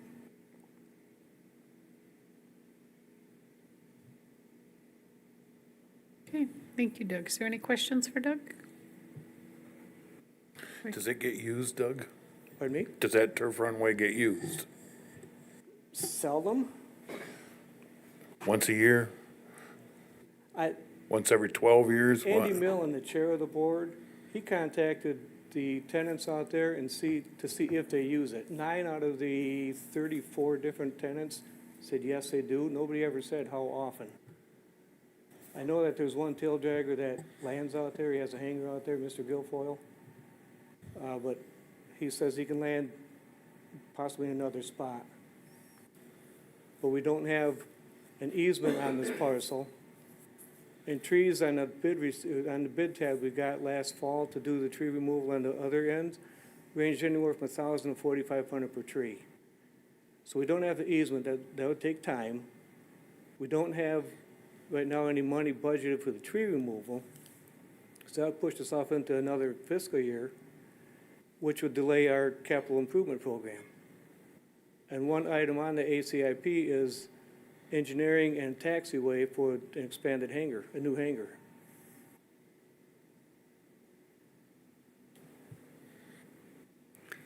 So then it could be possible to use some of that grassy area there for another hangar? Yes, potentially.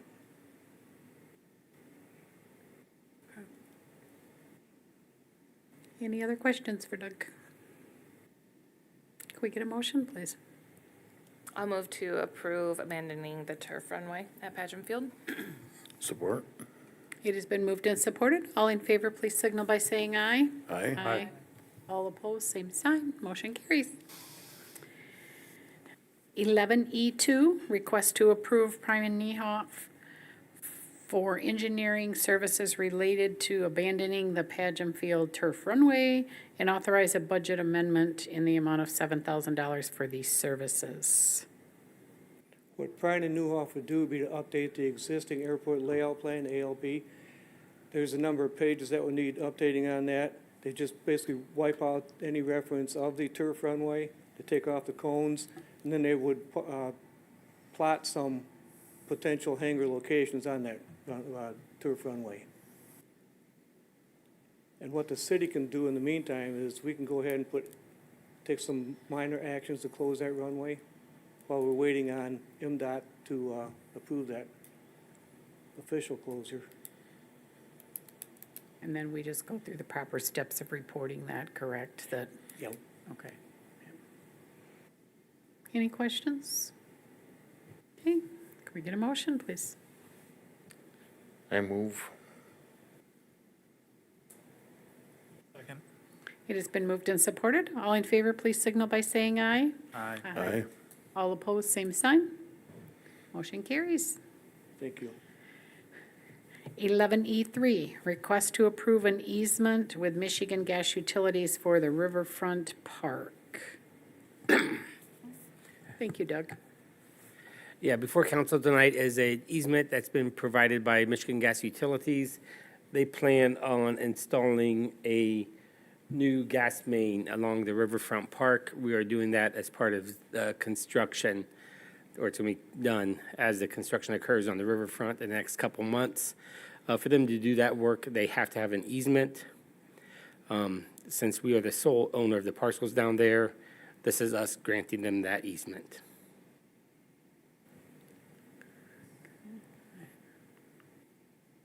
Any questions for Joel on that? So are they gonna be tearing up the rest of the parking lot to get through that gas main? Or are they gonna be able to bore it through? So we're going to be going, the majority of the area that we are tearing up is where they're going to be working, and then they're going to bore the rest underneath that concrete area. Well, it's like the concrete in the parking lot in the circle. Yeah. That's what I'm asking. And then, yeah, so the concrete, the circle part, part of this project, we're gonna mill and fill that whole area anyways. So yeah, it's gonna be tore up.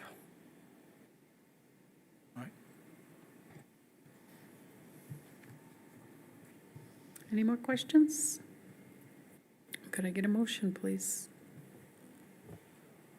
So moved. Support.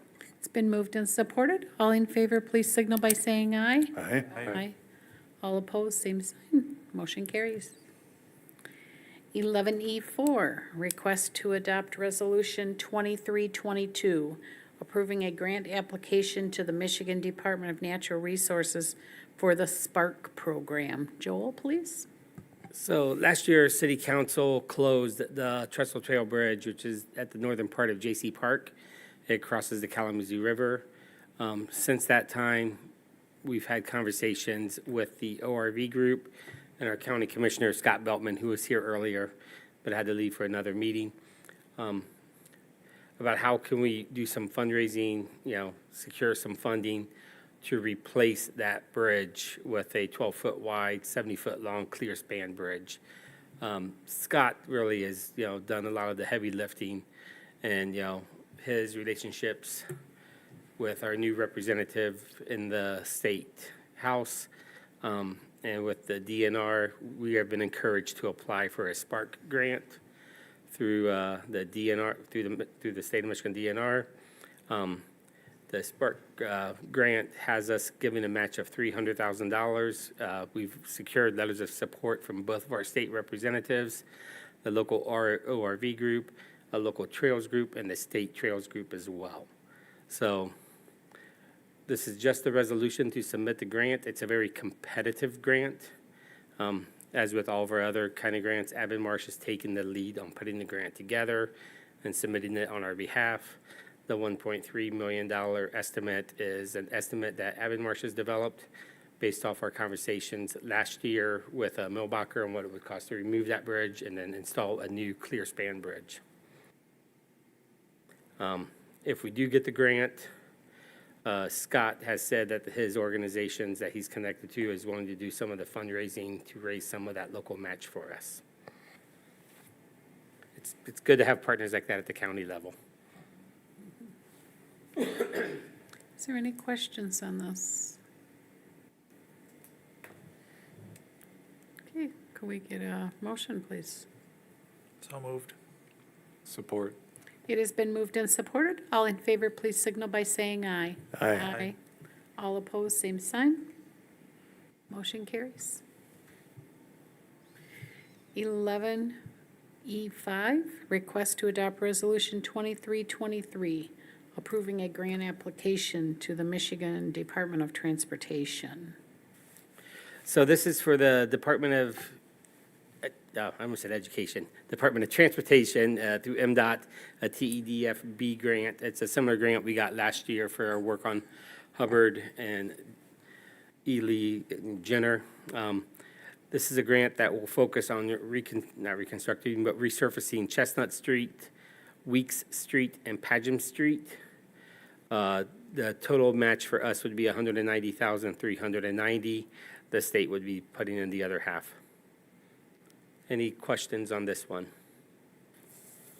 And again, this is street resurfacing, so we're not touching the utilities beneath. All the utilities are in a condition that we don't have to get into those utilities. What was it, 3 streets?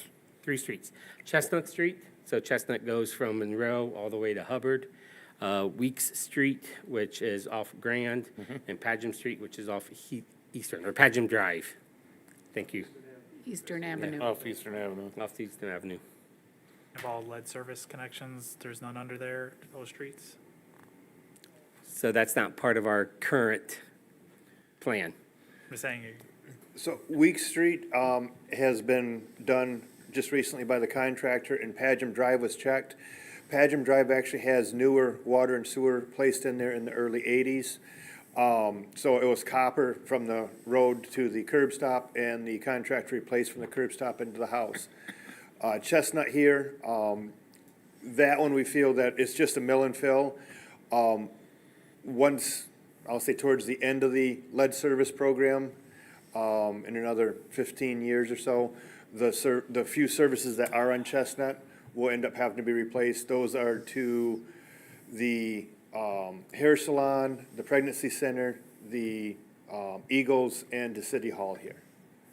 But right now, there's a stub of a main coming on Chestnut, and there was a new one put in, but the services are just run off, pretty much off of Hubbard Street to each of these buildings. So we felt weighing it to mill and fill the road versus a complete reconstruction for water and sewer, we felt it'd be better beneficial to the city to mill and fill right now and do the services at a later date. So Doug, you're saying everything from Trowbridge to Monroe on Chestnut is not lead service then? No, there are lead services, but the state has given us till 2040 to replace them. So even though, and the part of Chestnut that's being done is just this section here, correct, Doug? Is it both blocks? Yep. It says All right. Chestnut Street, so it doesn't say where. So, again, our feeling was that it was just to get the mill and fill done, and, you know, we would come back later on, towards the end of that 20 years that the state has given us, and replace the few services that are on Chestnut. Because where Peter's going with this is we go in, we put a new road down, and then we end up and have to tear it up. That is correct, but it is not a new road, it's a mill and fill, so they take approximately half But the it's still asphalt gonna off. be supposedly smooth and redone. That is And now we're true. gonna go in and make a patch if somebody gets a leak out here. So mill and fill lasts 10 to 15 years? 10 to 15, probably going 12 to 14, 12 to 13. Yeah. We mill off a couple inches and put a couple inches of asphalt back. So this isn't one where it's gonna be like within 5 years, we're going to cut the road up to remove it. I mean, that was a discussion, I mean, we had a long discussion on whether or not to include Chestnut on this one. Correct. Is this work in line with our long-term road maintenance plan? Yes. Okay, so these are streets that were identified to, Yep. So Doug and Tony most recently completed this year's PACER rating. And as they went through the PACER rating, these 3 streets were identified as ones that were in what we would call the maintained section. And so they're not complete reconstruction, so they're not our worst streets. But if we don't address them now with the mill and fill, they will become one of our worst streets. So this is a good preventive maintenance on all 3 of the streets. and will this be part of the next fiscal year budget, This is 2025, 2025? yeah. So that would be next fiscal year, not, well, I guess we're not in 24 yet, but we just passed 24 without this quote in there, or this, MDOT's allowed. fiscal year starts October 1, so it'll be October 1, 2024 24. through September 30, 2025. That'll be Yeah. the timeline for construction. Yeah, so the last paragraph of the staff report says, "City recommends adopting this resolution following the grant application process to continue in order to meet the June 15th, 2023 application date. If awarded, the funding is for the state of Michigan's fiscal year 2025." So as Doug mentioned, this doesn't start till, their grant year, their funding year doesn't start till October 1st, 2024. So we will put, if awarded, we'll put this money in next year's fiscal budget for us. okay, thank you. I think my thoughts on it is to know what the cost or how many service lines would need to be replaced in that section and kind of get an understanding of what that cost would imply and what the timeline when we were planning to do those. Like, what's the water main? Is it newer main? Is it not? Just to kind of do a report on that. I understand this is just a grant application. I'm okay with the grant application. I just want to know, maybe when it comes time to actually do the work, we've reevaluated and said, maybe we should do some of these. Because we've reevaluated and figured it would be more cost beneficial at that point. But this just for the mill and fill, I understand. All right. So I'd make a motion to approve. Support. It has been moved and supported. All in favor, please signal by saying aye. Aye. All opposed, same sign. Motion carries. Next, 11F, City Manager and City Clerk. 11F1, request to approve the City of Allegan Code Enforcement Manual. Joel? I'm going to hand this off to Michaela. She did the work. So council saw this at, I believe it was the study session meeting on May 22nd.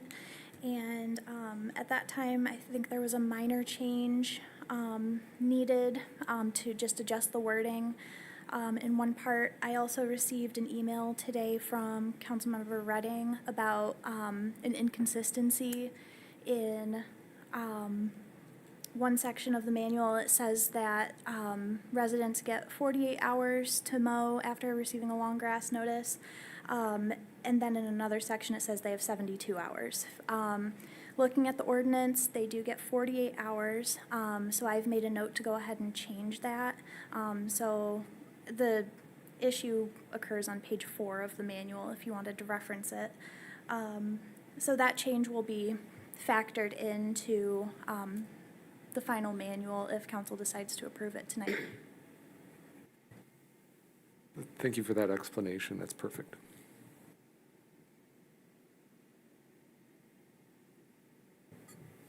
I'll move to approve the City of Allegan Code Enforcement Manual with the amendment stated by the clerk.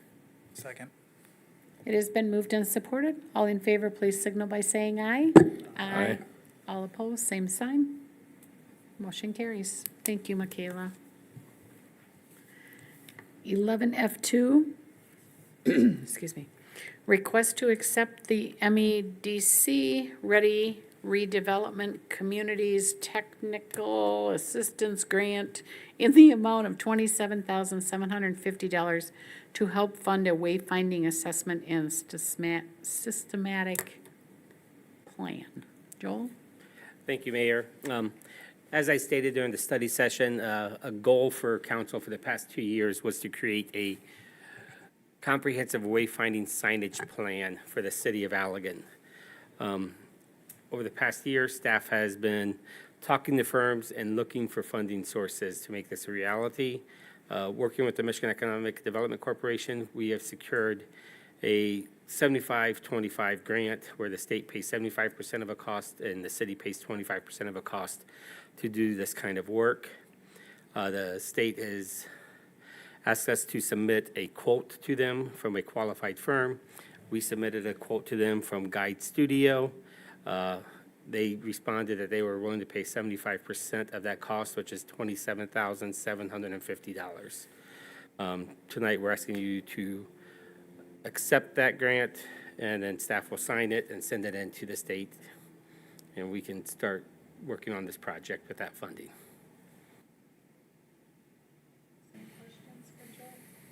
Any questions for Joel on this?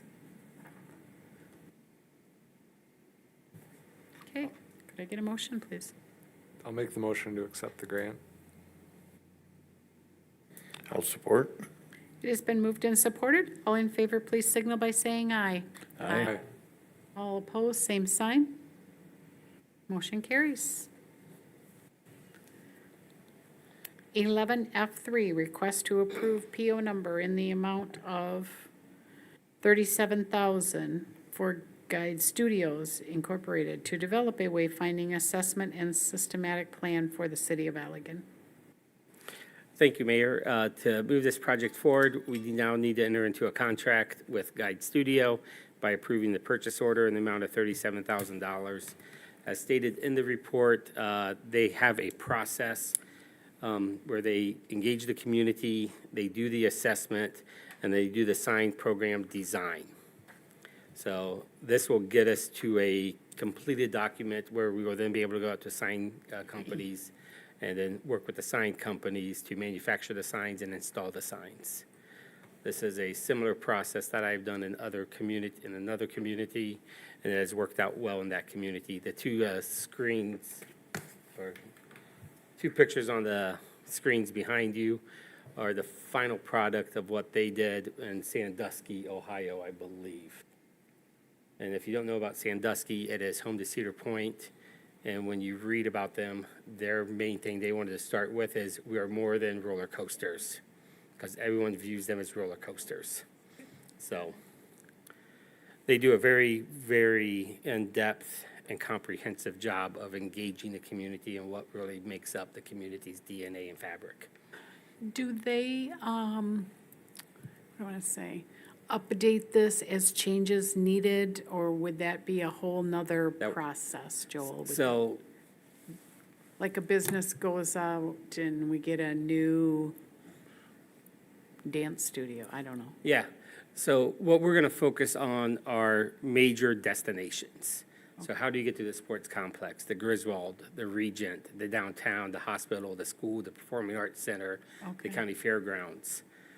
Okay, There's a whole nother lower level that Parker and I are intrigued by of digital signage. If the DDA and if the businesses ever, or into council, ever wanted to get into the downtown where we had those static signs that used to be to downtown, we would like to bring in some more digital signs that give directions. okay, And we're actually talking to a firm right now to see what it would take to bring them in. I think they're called SUFO signs or something like that. okay. You don't have to do public PSAs on those as well, Okay, like So when I neighborhood s- meeting and stuff or stuff. Yeah. okay. So when I seen these big signs, I envision like you see at the outlet malls to locate Old Navy. Yeah, It's here. yep, if So- that, yeah, and so as they do their community analysis and engagement here, if they hear from the people that, hey, we want something like that, they will put that into their design. Okay, all right, great. I don't have a question, but I will say I was in Sandusky this past weekend, and driving through, I literally said to Mark, wow, look at those signs. I think those are new since I've been down here before. And as it was noted in the report, it wasn't just like Cedar Point this way. It said historic Sandusky downtown, and they were very, very well done. Enough so that I noticed them, so. Good. Any further questions? Okay, can we get a motion to approve the purchase order, please? So moved. I'll support. It has been moved and supported. All in favor, please signal by saying aye.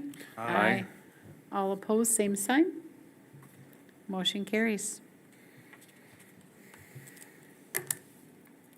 Stay with us, folks, we're getting there. Next, number 12 is the board appointments. 12A, appointment of Carolyn Blass to the Historic District Commission with a term set to expire on December 31st, 2025. Joel? Are you, The, do you need anything? or- no, typically, Okay. these are yours, just saying you recommend their appointment. Okay, I recommend their appointment. I'll make a motion to approve. Support. It has been moved and supported. All in favor, please signal by saying aye. Aye. All opposed, same sign. Motion carries. Next, 12B is appointment of Rosie Hunter to the Historic District Commission with a term set to expire on December 31st, 2026. I make a motion to appoint Rosie Hunter to the HDC. Second. It has been moved and supported. All in favor, please signal by saying aye. Aye. All opposed, same sign. Motion carries. 12C, appointment of Jason Watts to the Zoning Board of Appeals and Construction Board of Appeals with a term set to expire December 31st of 2025. I'll make a motion to approve. Support? It has been moved and supported. All in favor, please signal by saying aye. Aye. Excuse me.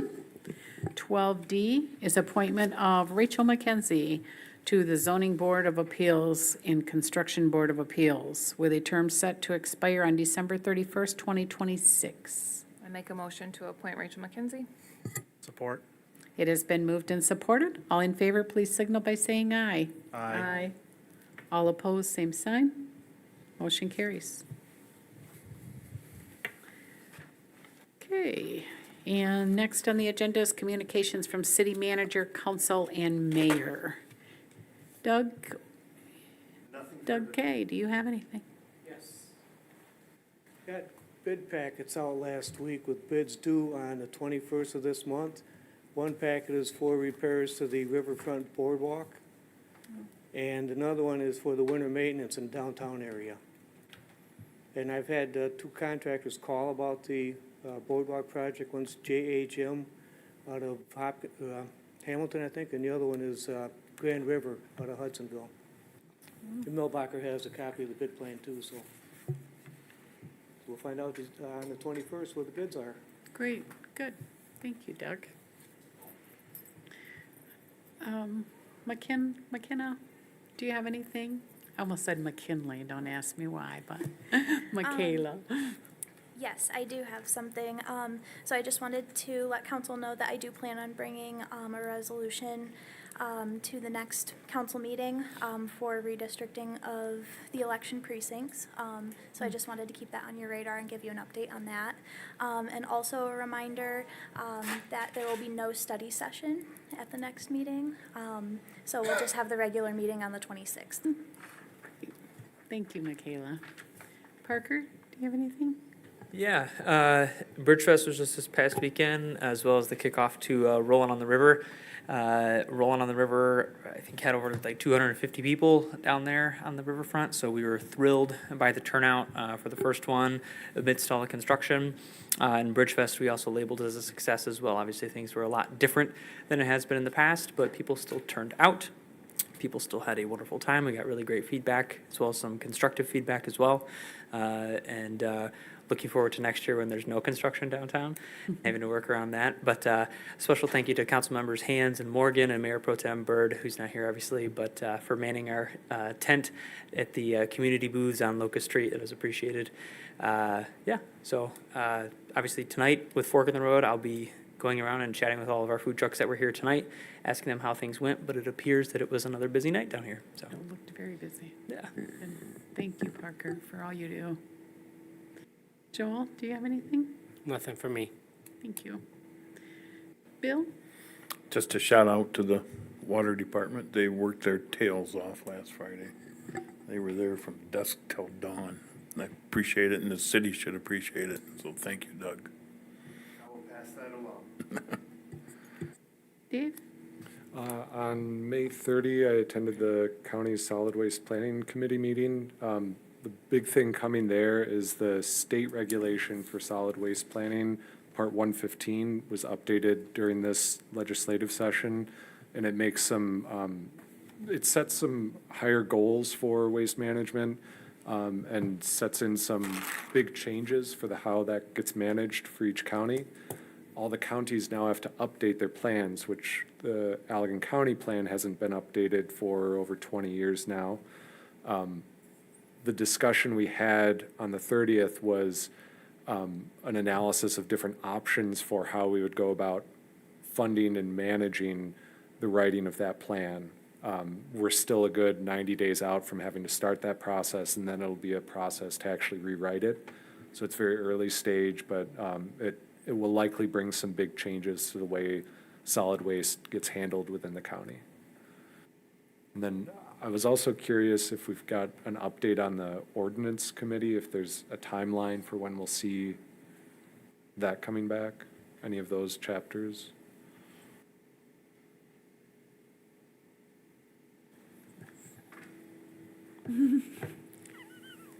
Are you looking at me, Delora? I don't know if I want to. Who wants to answer? Are we waiting on our legal counsel to Yeah, finish review? so we're waiting on some things from Nick Curcio. That's what I thought. We've gone through chapters 1 through 10, is it? And he was working on 11, and 11 is the garbage one, I believe, if I'm not mistaken. So we're waiting on some things from our city attorney. He's run into some personal life issues that have slowed him down a little bit. Staff will be meeting with him again this Thursday. Okay. Thank you. Delora? The city and myself have been approached by a few residents over the years and again recently about recycling in the city. I am planning on just kind of having an informal meeting with one of those residents. She's been doing a lot of research just to kind of see what some of her thoughts are, and then possibly bring in a couple other people that have contacted me about that.